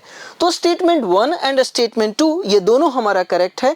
तो हम कह सकते हैं कि जो हमारा करेक्ट आंसर होगा वो ए होगा। 175 का करेक्ट आंसर ए। नेक्स्ट हमारा क्वेश्चन है 176। क्या कहता है? Given figure represent the step involve in polymerase chain reaction, identify the step ABCD and select the correct option. आप यहाँ पे देख सकते हैं, आपके सामने एक डायग्राम दे रखा है और ये PCR का डायग्राम है। और PCR आप जानते हैं कि हम डिजायर जीन का करते हैं। तो हमारे पास देखिए डबल स्टैंडर्ड DNA है। ये पूरा DNA को अगर आप देखेंगे तो इसके अंदर ये वो पार्ट है जिसके अंदर हमारा डिजायर जीन है। इसी को हमें क्या करना है? एम्पलीफाई करना है ना। अब PCR 3 स्टेप में कंप्लीट होता है। सबसे पहला जो स्टेप होता है उसे हम कहते हैं डीनेचुरेशन, जो दूसरा स्टेप होता है उसे हम कहते हैं एनिलिंग, और जो तीसरा स्टेप होता है उसे हम कहते हैं एक्सटेंशन। अब हम पहले स्टेप की बात करते हैं डीनेचुरेशन की। जैसे ही इस डबल स्टैंडर्ड DNA को 94 degree Celsius high temperature provide करेंगे, DNA का दोनों स्ट्रैंड सेपरेट हो जाएगा। इसी स्टेप को हम कहते हैं डीनेचुरेशन। अब डीनेचुरेशन के बाद जो नेक्स्ट स्टेप आता है उसका नाम है एनिलिंग। अब देखिए यहाँ पे जो आपको दिख रहा है, एक स्ट्रैंड आपको दिख रहा है, दोनों दूसरा स्ट्रैंड दिख रहा है 5 prime to 3 prime, 5 prime to 3 prime, है ना। तो डीनेचुरेशन हो गया। दूसरा स्टेप है एनिलिंग। एनिलिंग में क्या होता है कि हम प्राइमर को ऐड करते हैं। किसे ऐड करते हैं? प्राइमर। और प्राइमर हमेशा 3' इंड पे ऐड होता है। कौन से इंड पे? 3'। तो देखिए ये हमारा 3 प्राइम है और 3 प्राइम पे यहाँ पे जो है प्राइमर को ऐड किया गया, यहाँ पे भी प्राइमर को ऐड किया गया, है ना। ये एनिलिंग हो गया। और तीसरा जो हमारा स्टेप है उसका नाम है एक्सटेंशन। अब एक्सटेंशन प्रोसेस में हम क्या करते हैं कि एक एंजाइम का यूज करते हैं DNA पॉलीमरेज। लेकिन ध्यान रहे कि ये जो DNA पॉलीमरेज का हम यूज करते हैं वो थर्मोस्टेबल नेचर का होता है। और थर्मोस्टेबल DNA पॉलीमरेज का एक एग्जांपल है टैक पॉलीमरेज। टैक पॉलीमरेज का यूज करेंगे। इसके साथ साथ जो रिक्वायर्ड न्यूक्लियोटाइड है वो सारे के सारे रिक्वायर्ड न्यूक्लियोटाइड को भी हम यहाँ पे ऐड करेंगे। और जैसे ही ऐड करेंगे तो एक्सटेंशन हो जाएगा, यानी एक DNA से आपके सामने 2 DNA बन गया। अगर ये पूरा का पूरा स्टेप हमारा PCR का था, डीनेचुरेशन, एनिलिंग एंड एक्सटेंशन। अगर इस PCR को अगर आप मल्टीपल टाइम अगर आप रिपीट करेंगे, मान लीजिए कि आपने 30 साइकिल करवा लिया, तो 30 साइकिल जब आप PCR को करवाएंगे तो पता है 1 बिलियन कॉपी आपको मिल जाएगा DNA का। तो आपसे पूछा गया है ABCD, तो ये जो D आपको जो दिख रहा है ये क्या बता रहा है? तो आप कह सकते हैं repetition of denaturation and annealing. तो अब आप मैच कीजिए। सबसे पहला A की अगर हम बात करें तो A क्या है? डीनेचुरेशन, बिल्कुल सही। B की अगर हम बात करें तो B क्या कहता है? एनिलिंग, लेकिन यहाँ पे दे रखा है एक्सटेंशन, गलत हो गया। B denaturation, B annealing. C की बात करें तो एक्सटेंशन, और एक्सटेंशन में जिस एंजाइम का यूज कर रहे हैं उसका नाम क्या है? Taq polymerase. और D की अगर हम बात करें तो आप कह सकते हैं repetition of denaturation and annealing. So the correct answer is B। Next हमारा क्वेश्चन है 177। क्या कहता है? Given below are 2 statement, one is labelled as assertion and the other is labelled as reason. Assertion कहता है polymerase chain reaction is used in DNA amplification. अभी थोड़ी देर पहले ही तो मैंने आपको बताया ना कि DNA को एम्प्लीफाई करने के लिए हम जिस टेक्निक का यूज करते हैं उसका नाम है पॉलीमरेज चेन रिएक्शन। तो ये स्टेटमेंट तो हमारा सही है, यानी असर्शन हमारा सही है। रीजन की बात करते हैं तो रीजन कहता है कि the ampicillin resistant gene is used as a selectable marker to check transformation. अब ये स्टेटमेंट सही है या गलत है, आइए हम इसे थोड़ा समझने की कोशिश करते हैं। जब भी आपको सिलेक्शन करना है ट्रांसफॉर्मेंट रिकॉम्बिनेंट होस्ट सेल को, तो आपके पास 2 ऑप्शन होते हैं। एक ब्लू एंड व्हाइट सिलेक्शन, जो अभी थोड़ी देर पहले हमने डिस्कस किया, और दूसरा जो हमारा आता है सिलेक्शन का मेथड वो है 2 एंटीबायोटिक रेजिस्टेंट जीन। अब 2 एंटीबायोटिक रेजिस्टेंट जीन के द्वारा हमें सेलेक्ट करना है, तो हमने एक वेक्टर लिया PBR322। अब PBR322 के अंदर 2 एंटीबायोटिक रेजिस्टेंट जीन होते हैं, एक एम्फिसिलिन रेजिस्टेंट जीन और दूसरा टेट्रासाइक्लिन रेजिस्टेंट जीन। अब आपके पास डिजायर जीन है, उस डिजायर जीन को वेक्टर के साथ जोड़ना है, तो जाहिर सी बात है सबसे पहले वेक्टर को कट करना होगा। वेक्टर को कट करने के लिए हमने एक एंजाइम का यूज किया जिसका नाम है BAMH1। और आप जानते हैं कि BAM-H1 का जो साइट होता है वो टेट्रासाइक्लिन रेजिस्टेंट जो रीजन है वहाँ पे प्रेजेंट होता है। तो BAM-H1 वहाँ पे कट लगाएगा, और जब कट लगाएगा, अब कट लगाने के बाद हमने DNA लाइगेज को डाला और जो हमारा डिजायर जीन था उसको डाल दिया। अब दो पॉसिबिलिटी बनेगा। पहला पॉसिबिलिटी ये कि जो आपने डिजायर जीन डाला है वो डिजायर जीन उस वेक्टर के साथ जाकर के बाइंड कर जाए। अगर बाइंड किया तो हमारे पास रिकॉम्बिनेंट DNA बन जाएगा।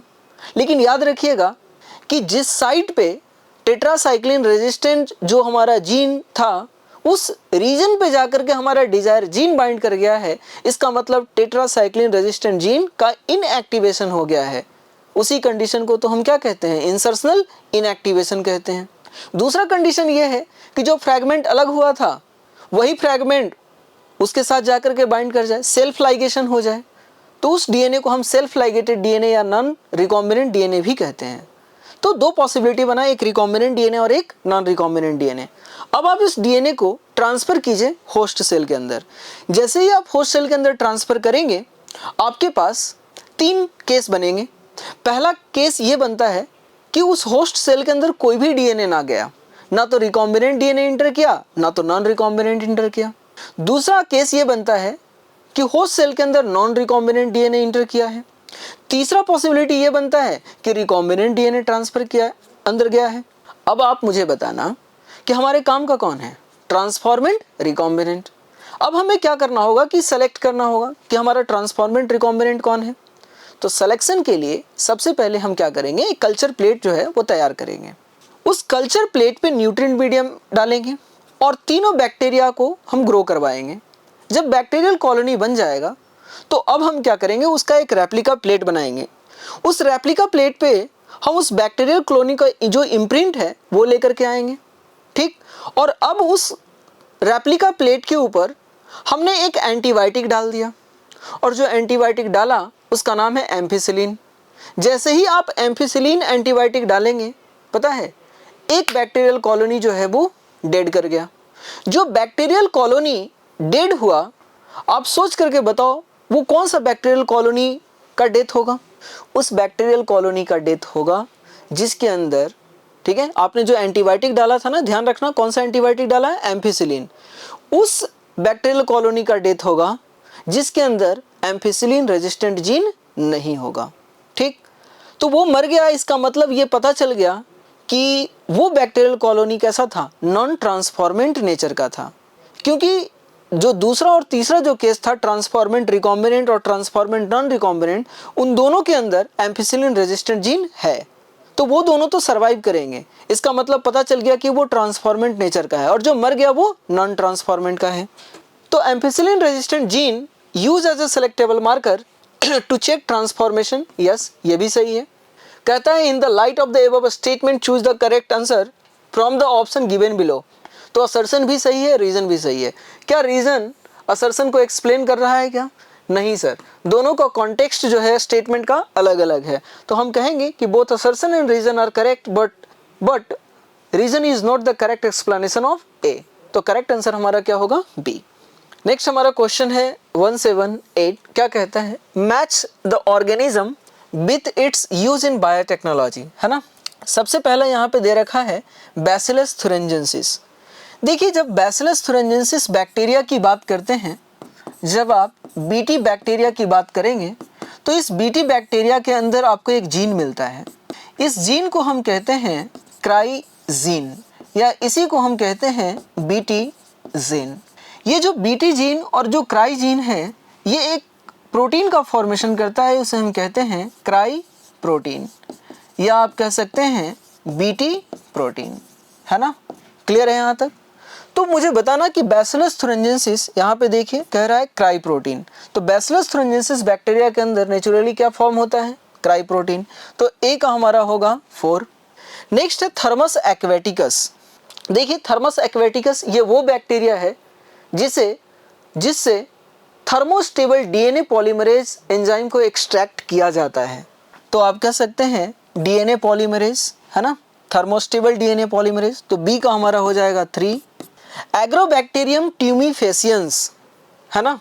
एग्रोबैक्टीरियम ट्यूमिफेसियंस को हम देखें तो एग्रोबैक्टीरियम ट्यूमिफेसियंस के अंदर एक प्लाज्मिड मिलता है जिसे हम कहते हैं टीआई प्लाज्मिड, और इस टीआई प्लाज्मिड को हम यूज़ करते हैं एज अ क्लोनिंग वेक्टर। हम इसे वेक्टर के फॉर्म में तब यूज़ करते हैं टीआई प्लाज्मिड को जब हमें जीन ट्रांसफ़र करना होता है प्लांट के अंदर, प्लांट सेल्स के अंदर। तो सी का हमारा हो जाएगा 1। और साल्मोनेला टाइफी म्यूरियम की अगर हम बात करें तो इसका यूज किया गया था फर्स्ट रिकॉम्बिनेंट डीएनए को फॉर्म करने के लिए।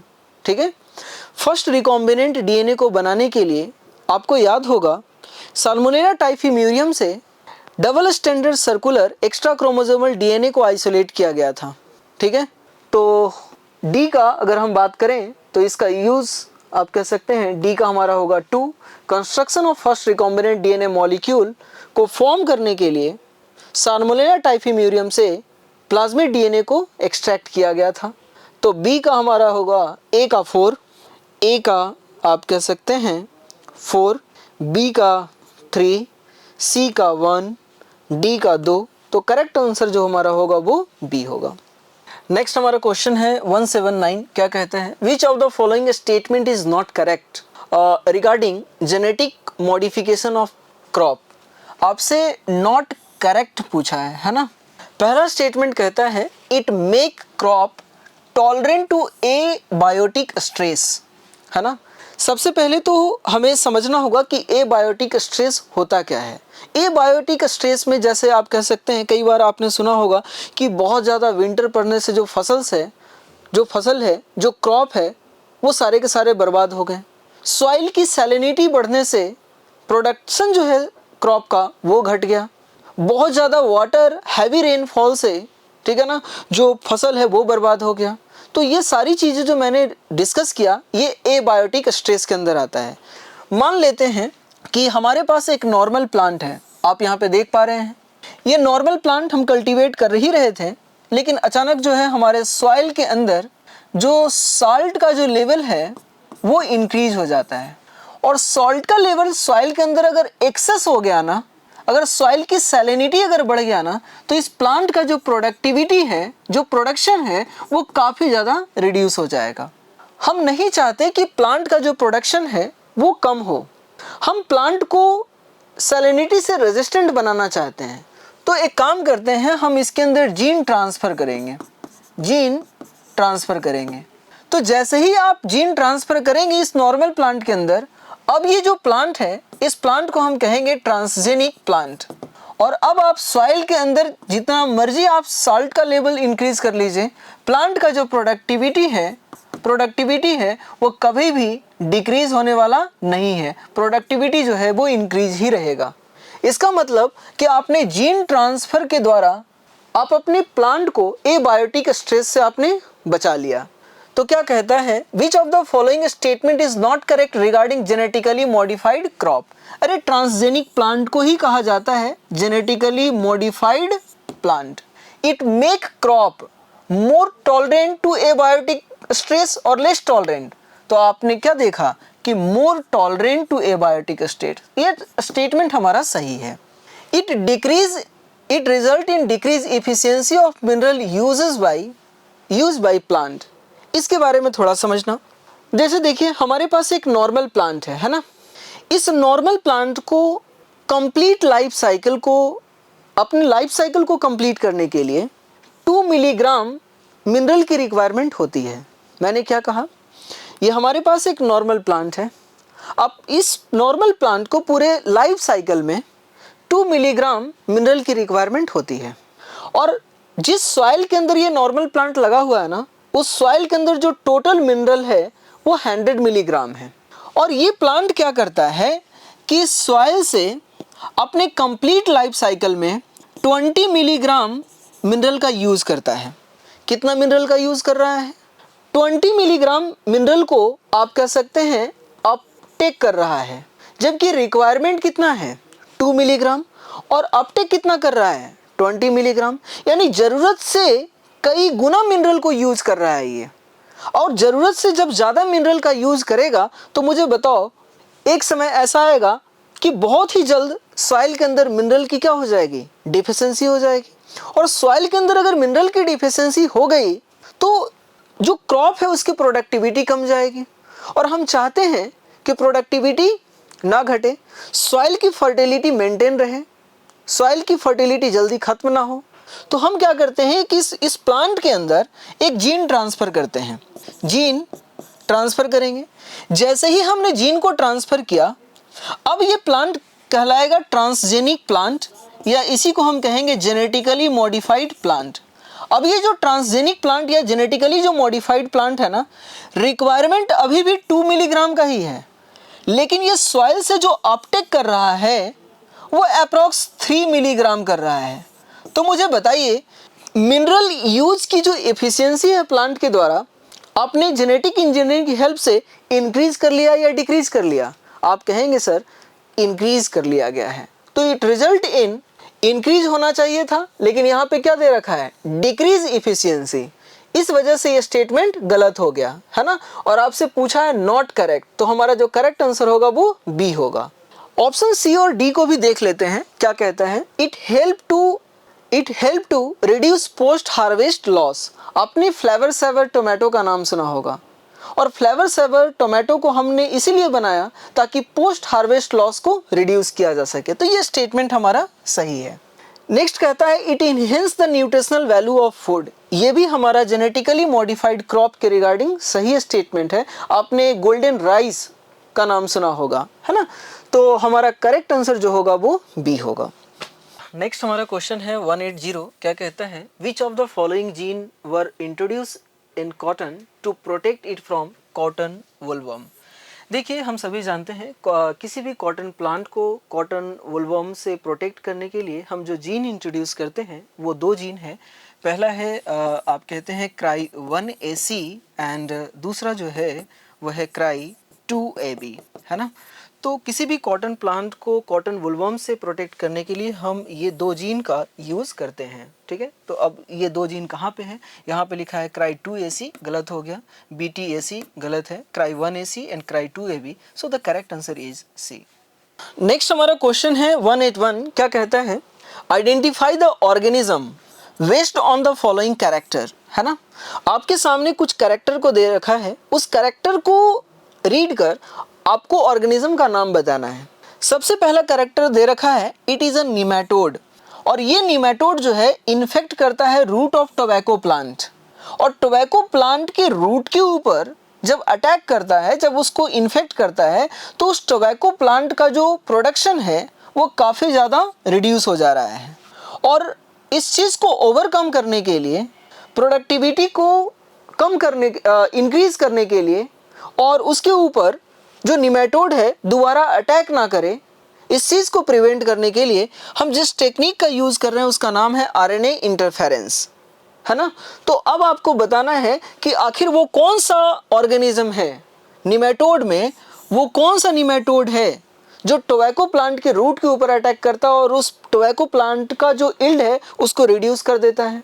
तो आप जानते हैं वो निमेटोड कोई और नहीं, मिलिडोगाइनी इनकॉग्निसिया है।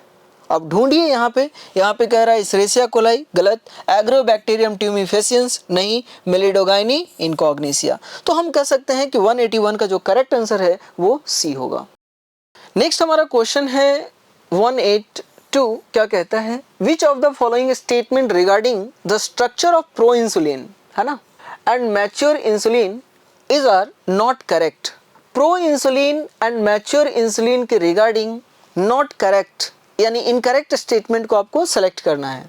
पहला स्टेटमेंट कहता है proinsulin is a made up of 3 polypeptide chain ABC। हम सभी जानते हैं कि जो प्रो इंसुलिन है उसके अंदर 3 पॉलीपेप्टाइड आपको चेन देखने को मिलता है, A, B और C। सही है। C peptide chain is removed prior to insulin formation. बिल्कुल, हम जानते हैं कि पोस्ट ट्रांसलेशन मॉडिफिकेशन के अंदर C पेप्टाइड को रिमूव कर दिया जाता है मैच्योर इंसुलिन के बनने से पहले। तो ये भी स्टेटमेंट हमारा सही है। तीसरे स्टेटमेंट की बात करें तो कहता है mature insulin is arrange in 2 polypeptide chain. अरे भाई, इमैच्योर इंसुलिन के अंदर 3 पॉलीपेप्टाइड चेन थे, A, B और C, और मैच्योरेशन के टाइम पे C पेप्टाइड को रिमूव कर दिया गया, तो मैच्योर इंसुलिन के अंदर 2 ही पेप्टाइड तो बचा ना, A और B। तो ये भी स्टेटमेंट हमारा सही है। और फोर्थ स्टेटमेंट कहता है polypeptide chain A and B are interconnected by only one S S linkage यानी डाइसल्फाइड बॉन्ड। ओनली वन कह रहा है, नहीं सर 3 डाइसल्फाइड लिंकेज होता है। तो ये स्टेटमेंट हमारा गलत हो गया और आपसे पूछा है नॉट करेक्ट, तो ये तीनों तो हमारा करेक्ट है, नॉट करेक्ट में हमारा होगा सी ओनली 4, है ना। तो 182 का correct answer C. Dear student, next हमारा क्वेश्चन है 183। क्या कहता है adenosine deaminase deficiency can be permanently cured by which of the following method.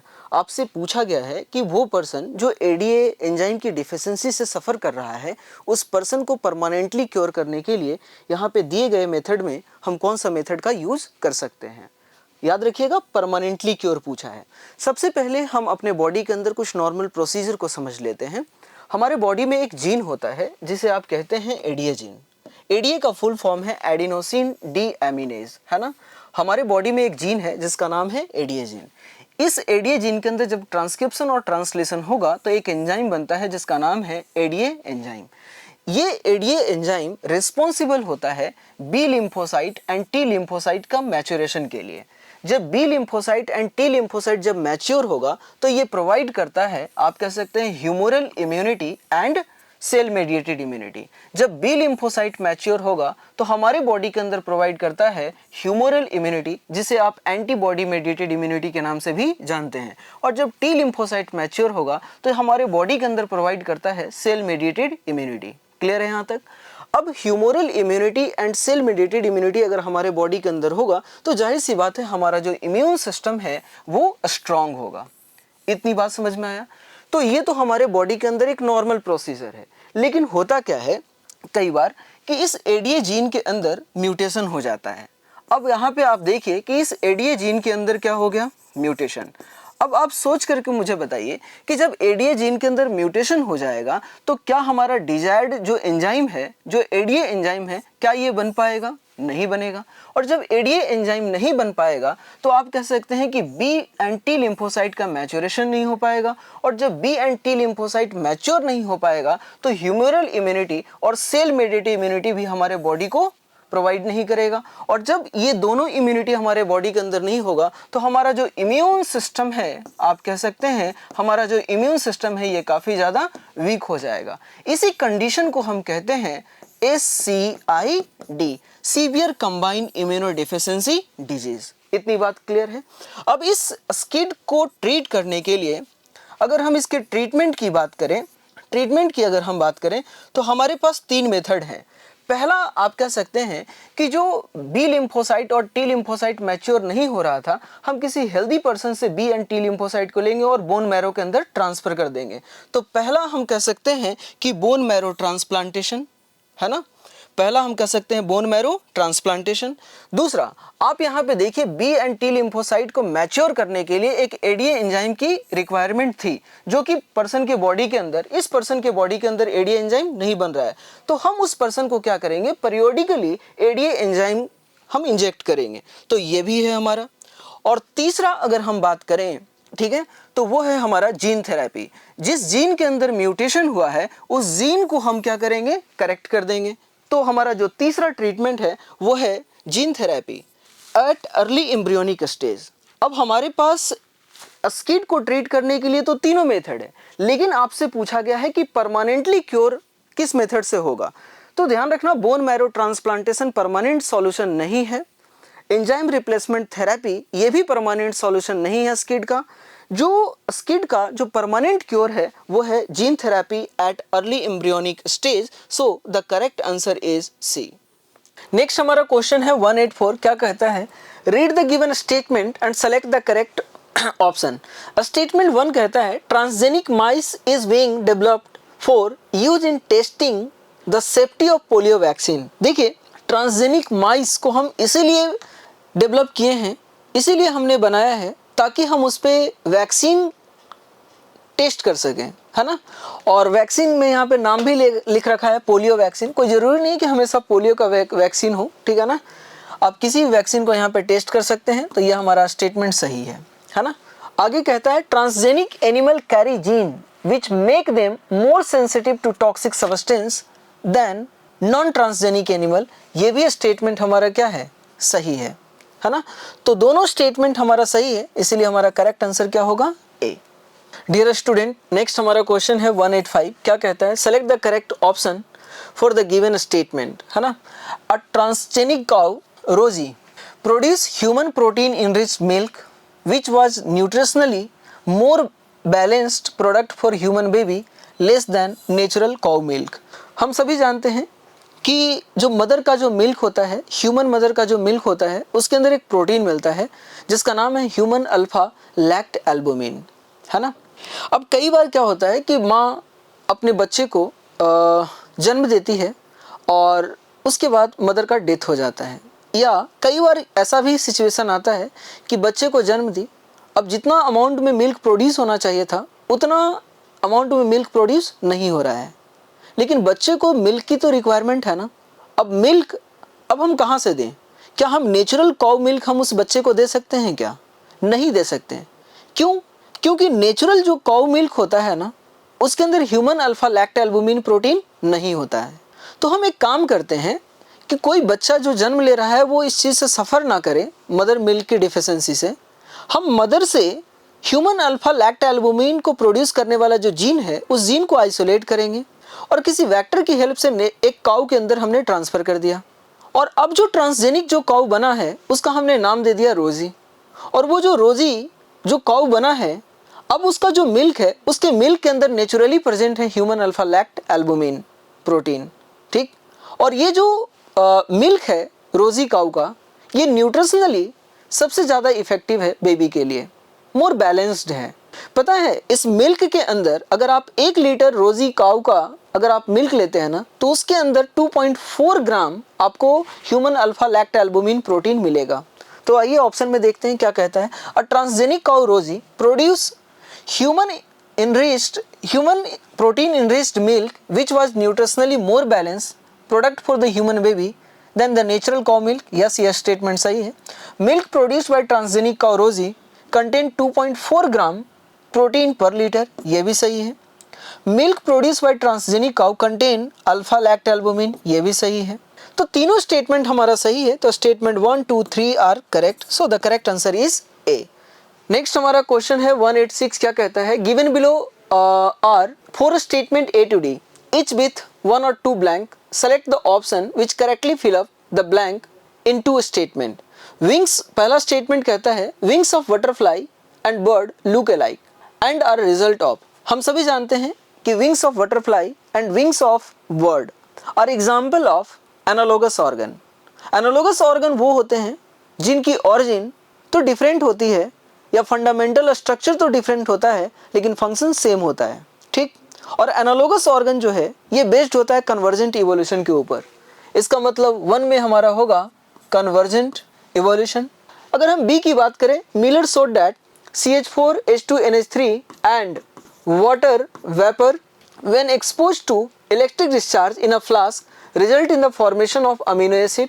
CH अगर हम स्टेटमेंट की बात करें, vermiform appendix is a vestigial organ and an anatomical evidence of evolution।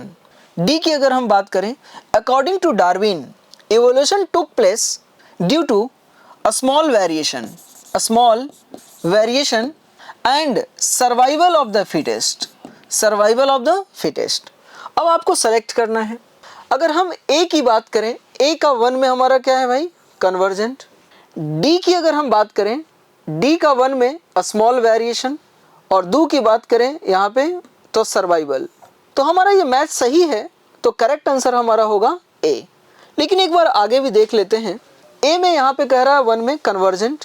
B का अगर हम 1 देखें तो कह रहा है ऑक्सीजन, लेकिन यहाँ पे वाटर वेपर है जिसकी वजह से ये गलत हो गया। सी की अगर हम बात करें तो बी में देखें यहाँ पे वाटर वेपर सही है, 2 में अमीनो एसिड ये भी सही है। ए का 1 में अगर हम देखें, सॉरी सी का अगर हम 1 में देखें तो हमने कहा वेस्टिजियल, लेकिन यहाँ पे ले रखा है होमोलोगस जिसकी वजह से ये गलत है। डी की अगर हम बात करें, सी में 1 वेस्टिजियल, 2 में हम कह सकते हैं एनाटॉमिकल एविडेंस। डी की अगर हम बात करें तो म्यूटेशन यहाँ पे दे रखा है जबकि स्मॉल वेरिएशन होना चाहिए, इसकी वजह से ये गलत हो गया।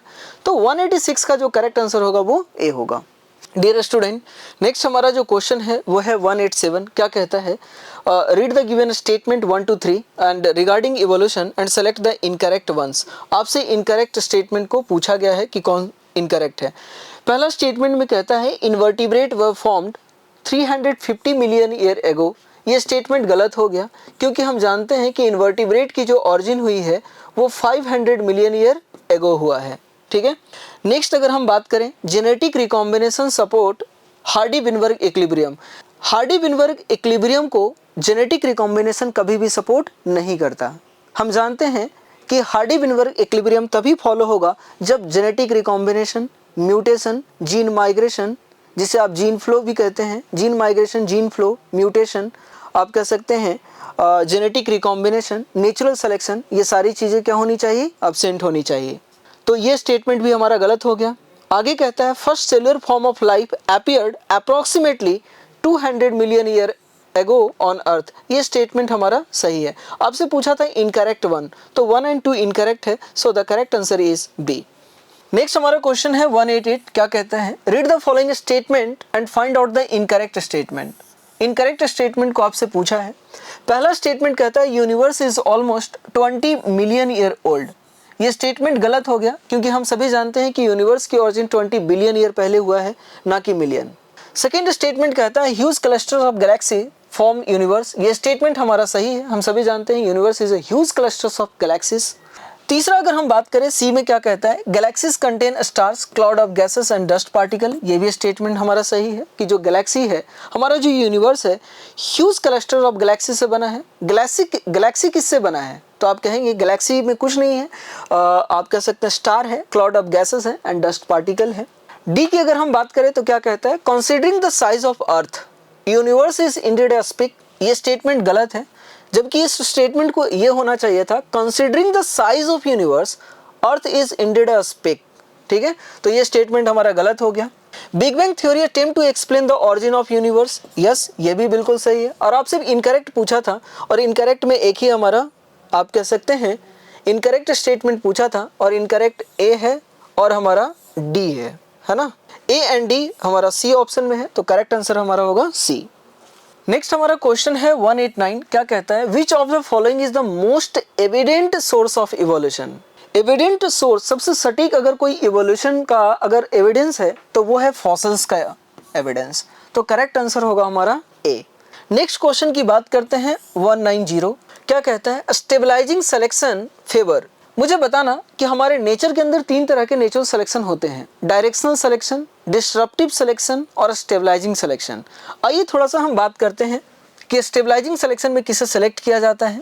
मान लेते हैं कि ये हमारा एक हमने ग्राफ बनाया, इस एक्स एक्सिस पे हमने कैरेक्टर को लिया है और वाई एक्सिस पे हमने नंबर ऑफ इंडिविजुअल को लिया है।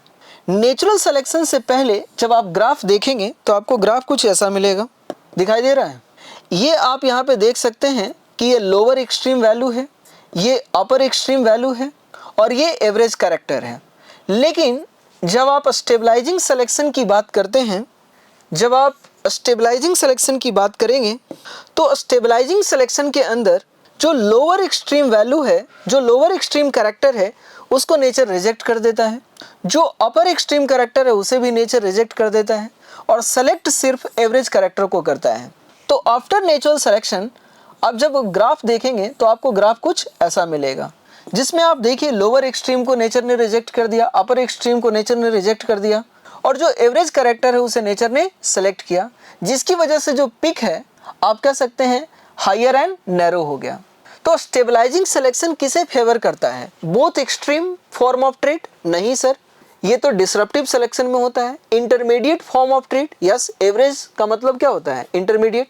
तो ये स्टेटमेंट हमारा सही है, इस वजह से हमारा करेक्ट आंसर होगा बी।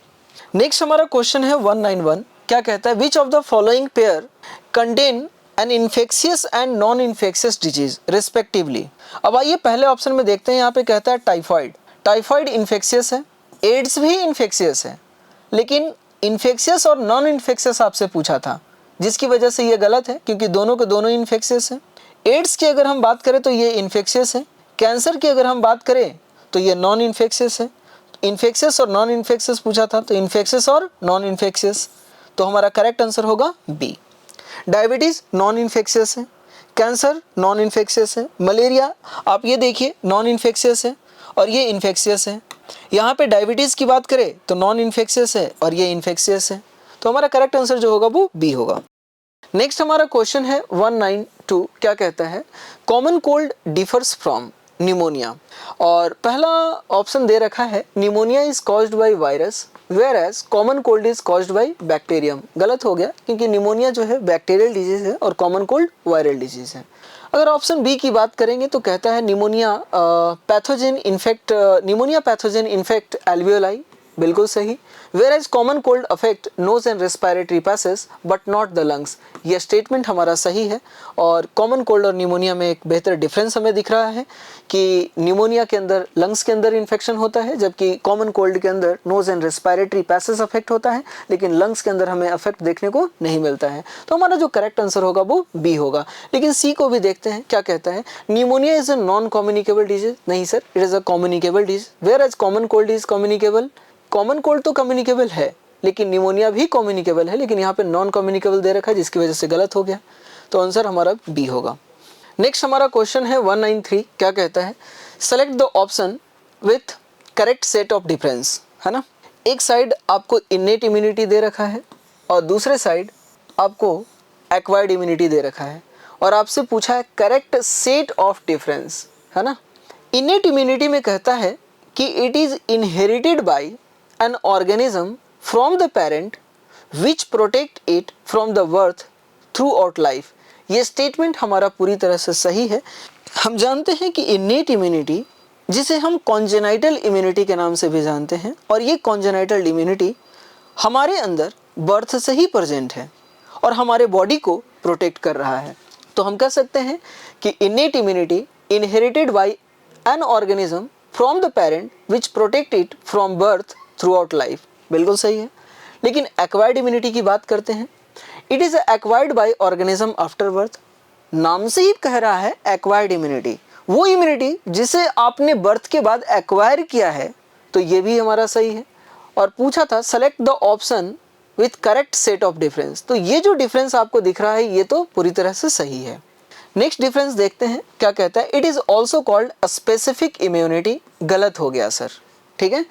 जो इनेट इम्यूनिटी होता है ये नॉन स्पेसिफिक इम्यूनिटी होता है, ये स्पेसिफिक इम्यूनिटी नहीं है। एक्वायर्ड में देख लेते हैं, क्या कहता है, it is also called as non specific immunity. नहीं, एक्वायर्ड इम्यूनिटी स्पेसिफिक टाइप का इम्यूनिटी है, तो ये भी गलत। तो इस तरह से ये पूरा हमारा जो डिफरेंस है ये गलत हो गया। इनेट इम्यूनिटी की बात करें तो क्या कहता है, it consist of different types of barrier that prevent the entry of foreign agent. ये बात बिल्कुल सही है कि इनेट इम्यूनिटी के अंदर 4 डिफरेंट टाइप्स के हमें बैरियर देखने को मिलता है, physical barrier, physiological barrier, cellular barrier, cytokine barrier, है ना। तो ये तो सही है। इधर भी देख लेते हैं, acquired immunity, it consist of specialised cell, T cell and B cell and antibody that circulate in the body fluid, ये भी हमारा सही है। तो इनेट और एक्वायर्ड के रिगार्डिंग ये भी हमारा सही हो गया, है ना। तो 1 and 3 ये करेक्ट डिफरेंस है, तो हमारा जो करेक्ट आंसर होगा वो बी होगा। 193 का करेक्ट आंसर बी। नेक्स्ट हमारा क्वेश्चन है 194, क्या कहता है, complete the given paragraph bye selecting correct sequence of word, है ना, words. Several gene called fill in the blank have been identified in normal cell which when activated will turn into fill in the blanks under the certain condition could lead to cancerous transformation। यहाँ से हमें hint मिल गया, ठीक है, कि वो कौन सा सेल है। देखिए हमारा जो नॉर्मल सेल होता है ना, उस नॉर्मल सेल के अंदर एक जीन मिलता है जिसका नाम है प्रोटो-ओन्कोजीन। उस प्रोटो-ओन्कोजीन को हम सेलुलर ओंकोजीन भी कहते हैं, या उसे हम शॉर्ट में सी ओंक भी कहते हैं। अब जब हमारे उस सेल के ऊपर जब भी कोई कार्सिनोजेन एक्ट करता है, ठीक है, तो कार्सिनोजेन करता क्या है कि उस प्रोटो ओन्कोजीन को कन्वर्ट कर देता है ओन्कोजीन में, और ओन्कोजीन को हम कहते हैं, एक और नाम देते हैं वी ओंक, वायरुलेंस जीन। समझ में आई बात। तो मुझे बताओ सेवरल जीन कॉल्ड, आप कह सकते हैं proto oncogene, have been identified in normal cell which when activated will turn into oncogene. तो हमारा जो करेक्ट आंसर होगा वो सी होगा, है ना। नेक्स्ट हमारा क्वेश्चन है 195, क्या कहता है, given below are two statement, statement 1 and 2। Statement 1 में कहता है autoimmune disorder is a condition where body defence mechanism recognise its own cell as foreign body. देखिए हम सभी जानते हैं कि हमारे बॉडी के अंदर जो इम्यून सिस्टम है, इसकी बड़ी खास बात है कि ये अपने और पराये सेल को रिकॉग्नाइज करना जानता है कि कौन हमारा अपना सेल है और कौन पराया है। अरे साफ साफ शब्दों में अगर मैं कहूँ कि हमारे इम्यून सिस्टम के अंदर डिस्क्रिमिनेशन पावर की एबिलिटी होता है कि कौन हमारा सेल्फ सेल है और कौन नॉन सेल्फ है। लेकिन कई बार क्या होता है ना कि हमारा इम्यून सिस्टम अपने ही सेल को फॉरेन सेल समझ बैठता है और उसके अगेंस्ट में एंटीबॉडी बना देता है। उस कंडीशन को हम कहते हैं ऑटो इम्यून डिजीज, है ना। तो यही तो कह रहा है, autoimmune disorder is a condition where body defence mechanism recognise its own cell as foreign body. बिल्कुल सही है। स्टेटमेंट अगर हम 2 की बात करें तो क्या कहता है, rheumatoid arthritis is a condition where body does not attack self cell. ये स्टेटमेंट सही है या गलत है? ध्यान रखना, रूमेटॉइड अर्थराइटिस एक ऑटो इम्यून डिसऑर्डर है और इस रूमेटॉइड अर्थराइटिस के केस में जो एंटीबॉडी का जो फॉर्मेशन होता है वो साइनोवियल, जहाँ पे जॉइंट है ना वहाँ पे एक मेम्ब्रेन मिलता है, साइनोवियल मेम्ब्रेन। उस साइनोवियल मेम्ब्रेन के अगेंस्ट में ही एंटीबॉडी बना देता है। समझ में आई बात? यानी अपने ही बॉडी सेल के अगेंस्ट में एंटीबॉडी बना रहा है और कह रहा है यहाँ पे स्टेटमेंट 2 में rheumatoid arthritis is a condition where body does not attack self cell. नहीं, अटैक तो कर ही रहा है ना साइनोवियल मेम्ब्रेन के ऊपर, तो ये स्टेटमेंट हमारा गलत हो गया। और कह रहा है in the light of the above statement choose the most appropriate. तो statement 1 and statement 2 are correct, no. Statement 1 and 2 are incorrect, no. Statement 1 is correct and statement 2 is incorrect, yes. So the correct answer is C. Next हमारा question है 196, क्या कहता है, gel electrophoresis, है ना। हम सभी जानते हैं कि gel electrophoresis is a technique of separation of DNA fragment through the pore of agarose gel under the influence of electric field. लेकिन पहला ऑप्शन क्या कहता है, technique of separation of charged molecule under the influence of magnetic field. नहीं sir, गलत statement है। Statement B की बात करें तो क्या कहता है, technique of incorporation of DNA molecule into the cell through transient pour made due to electrical impulse. ये भी गलत है। और सी में कहता है technique of separation of DNA fragment through the pore of agarose gel under the influence of electric field. ये statement हमारा सही है। जेल इलेक्ट्रोफोरेसिस यही तो होता है, सेपरेशन ऑफ, आप कह सकते हैं DNA fragment under the influence of electric field. तो हमारा जो करेक्ट आंसर होगा वो सी होगा। नेक्स्ट हमारा क्वेश्चन है 197, क्या कहता है, सेलेक्ट द करेक्ट स्टेटमेंट। पहला स्टेटमेंट कहता है if any protein encoding gene is express in heterologous host it is called a recombinant protein. सबसे पहले तो एक टर्म आया है यहाँ पे, हेटेरोलोगस होस्ट, ठीक है, उसे समझिएगा। देखिए मान लेते हैं कि हमारा बॉडी है और हमारे बॉडी सेल्स के अंदर इंसुलिन को प्रोड्यूस करने वाला जीन है। तो हमारे बॉडी सेल से इंसुलिन प्रोड्यूस करने वाले जीन को आपने निकाला और उस जीन को आपने बैक्टीरियल सेल के अंदर आपने डाल दिया, ठीक। तो वो बैक्टीरियल सेल कहलाएगा हेटेरोलोगस होस्ट। अगर ह्यूमन का जीन किसी अदर ऑर्गेनिज्म के अंदर, ह्यूमन को छोड़कर किसी अदर ऑर्गेनिज्म के अंदर एक्सप्रेस कर रहा है तो उस होस्ट को हम कहेंगे हेटेरोलोगस होस्ट। तो ये बात बिल्कुल सही है कि if any protein encoding gene is express in heterologous host it is called recombinant protein. Next कहता है the downstream processing and quality control testing vary from product to product. ये भी बात सही है कि product to product downstream processing जो है वो वेरी करता है। Bioreactor produce a small volume culture of desired product. नहीं सर, गलत हो गया। बायोरिएक्टर में हम लार्ज कल्चर वॉल्यूम को प्रोड्यूस करते हैं। आपसे क्या पूछा था, करेक्ट स्टेटमेंट ना, तो करेक्ट हमारा कौन है, आप कह सकते हैं A and B. So the correct answer is D. Next हमारा क्वेश्चन है 198, क्या कहता है, all the biotechnological application in order to increase food production except, है ना। यहाँ पे कौन सा ऐसा एप्लीकेशन है, बायोटेक्नोलॉजिकल एप्लीकेशन है जो फूड प्रोडक्शन में हेल्प करता है। हम सभी जानते हैं एग्रोकेमिकल बेस्ड एग्रीकल्चर ये फूड प्रोडक्शन को इंक्रीज करने में हेल्प करता है। ऑर्गेनिक फार्मिंग ये भी फूड प्रोडक्शन को इंक्रीज करने में हेल्प करता है। Genetically engineered crop based agriculture ये भी इंक्रीज करता है फूड प्रोडक्शन में। लेकिन एपीकल्चर जो है फूड प्रोडक्शन को इंक्रीज करने में हेल्प नहीं करता, ये बायोटेक्नोलॉजिकल एप्लीकेशन नहीं है और नहीं है, इस वजह से हमारा करेक्ट आंसर ए होगा। नेक्स्ट हमारा क्वेश्चन है 199, क्या कहता है, which of the following statement is not correct. आपसे नॉट करेक्ट स्टेटमेंट पूछा है, इसका मतलब इनकरेक्ट पूछा है ना। Insulin use for diabetic patient was earlier extracted from pancreas of slaughtered cattle and pig, बिल्कुल यहाँ तक सही है। which was more efficient than the genetically engineered insulin। जैसा कि हम सभी जानते हैं जेनेटिकली इंजीनियर्ड जो इंसुलिन है वो मोर इफिशियंट होता है, और जो कन्वेंशनल मेथड से जो निकाला गया है, जो पिग और कैटल के पैनक्रियास से निकाला गया इंसुलिन है, वो सम इंडिविजुअल के अंदर एलर्जी कॉज करता था। तो हम नहीं कहेंगे कि वो ज़्यादा इफिशियंट था, वो लेस इफिशियंट था, जिसकी वजह से ये स्टेटमेंट गलत हो गया और आपसे नॉट करेक्ट पूछा है, तो हमारा जो करेक्ट आंसर होगा वो ए होगा। लेकिन फिर भी बी, सी और डी ऑप्शन को एक बार देखते हैं क्या कहता है। PCR technique is applied to detect HIV in suspected AIDS patient and to detect mutation in gene in suspected cancer patient too. ये स्टेटमेंट एनसीईआरटी का, और ये बिल्कुल सही है कि सस्पेक्टेड एड्स पेशेंट के अंदर हम HIV वायरस को डिटेक्ट करने के लिए PCR करते हैं। सस्पेक्टेड कैंसर पेशेंट के अंदर हम म्यूटेशन को डिटेक्ट करने के लिए भी PCR करते हैं। सी की अगर हम बात करें, bone marrow transplantation is require periodic infusion of genetically engineered lymphocyte in ADA deficient patient। ये स्टेटमेंट हमारा सही है। आगे अगर हम बात करें, bioremediation is one of the application of biotechnology, ये भी बात सही है। बायोरेमेडिएशन होता क्या है ये समझना।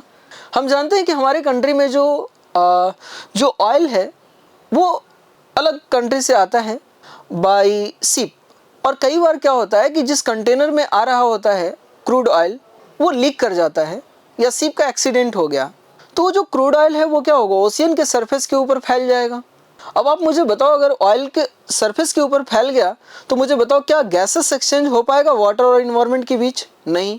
तो वाटर में रहने वाले जो एनिमल है वो सारे के सारे ऑक्सीजन की डिफिशियंसी से क्या होंगे, मर जाएंगे। तो हम क्या करते हैं, और अगर मर गए तो समझ लीजिए कि महामारी फैल जाएगी, पॉल्यूशन ही पॉल्यूशन होगा। तो हम क्या करते हैं कि हमने एक ऐसे माइक्रो ऑर्गेनिज्म को तैयार किया जो उस ऑर्गेनिक मटेरियल जो क्रूड ऑयल में प्रेजेंट है उसको खा जाए। वो माइक्रो ऑर्गेनिज्म कोई और नहीं, स्यूडोमोनास पुटिडा है, जिसे आनंद मोहन चक्रवर्ती ने बनाया था। इसे हम सुपर बग और ऑयल ईटिंग बग के नाम से भी जानते हैं। तो ये भी स्टेटमेंट हमारा सही है। आपसे पूछा था कि नॉट करेक्ट, तो हमारा नॉट करेक्ट, ये सारे जो है हमारे स्टेटमेंट जो है वो करेक्ट है। तो हमारा 199 का जो करेक्ट आंसर होगा वो ए होगा।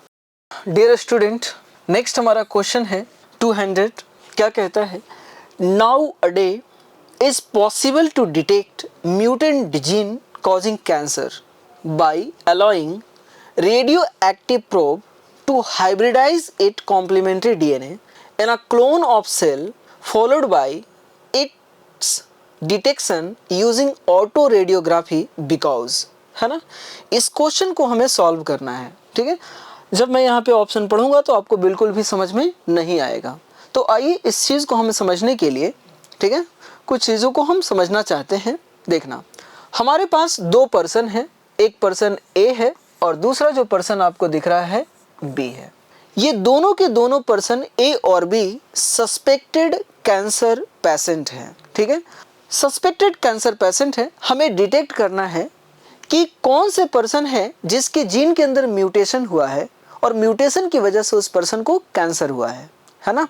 इसे हमें डिटेक्ट करना है। तो कैसे करें? तो सबसे पहले क्या किया जाएगा कि इस पर्सन के बॉडी सेल्स को हमने बाहर निकाला, पहला स्टेप। इस पर्सन के भी बॉडी से हमने बॉडी सेल को बाहर निकाल लिया, ठीक। बॉडी सेल को निकालने के बाद इस सेल में प्रेजेंट जो जेनेटिक मटेरियल है, जो डीएनए है, उसको आइसोलेट किया। दोनों पर्सन के सेल से हमने डीएनए को आइसोलेट कर लिया। तो डबल स्टैंडर्ड आपने डीएनए निकाल लिया। अब ये जो डीएनए आपने आइसोलेट किया है, आपने करवाया इसका ट्रांसक्रिप्शन, इस डीएनए का भी आपने करवाया ट्रांसक्रिप्शन। जब आप ट्रांसक्रिप्शन करवाएंगे तो आपको मिलेगा एमआरएनए। यहाँ पे भी आपने ट्रांसक्रिप्शन करवाया एमआरएनए। अभी तक आपको बिल्कुल पता नहीं है कि किस इंडिविजुअल के अंदर म्यूटेशन हुआ है। जिसके अंदर म्यूटेशन होगा, जाहिर सी बात है, उसी पर्सन के अंदर कैंसर देखने को मिलेगा। तो अब हम इसे डिटेक्ट कैसे करें? तो हम यहाँ पे प्रोब का यूज करते हैं। हमें सबसे पहले तो समझना होगा कि सर प्रोब होता क्या है। सर प्रोब कुछ नहीं है, यह सिंगल स्टैंडर्ड डीएनए हो सकता है या सिंगल स्टैंडर्ड आरएनए हो सकता है। तो ये जो आपको दिख रहा है, ये सिंगल स्टैंडर्ड डीएनए हो सकता है या सिंगल स्टैंडर्ड आरएनए, यही हमारा प्रोब है। प्रोब की खास बात ये होता है कि ये रेडियो एक्टिव नेचर का होता है एंड ये प्रोब हमारे नॉर्मल जीन के कॉम्प्लीमेंट्री होता है। किसके कॉम्प्लीमेंट्री है? नॉर्मल जीन के कॉम्प्लीमेंट्री है। अब आपने मुझे बताइए कि जब आपने डीएनए को सेल से आइसोलेट किया, ट्रांसक्रिप्शन करवाया, यानी एमआरएनए बना।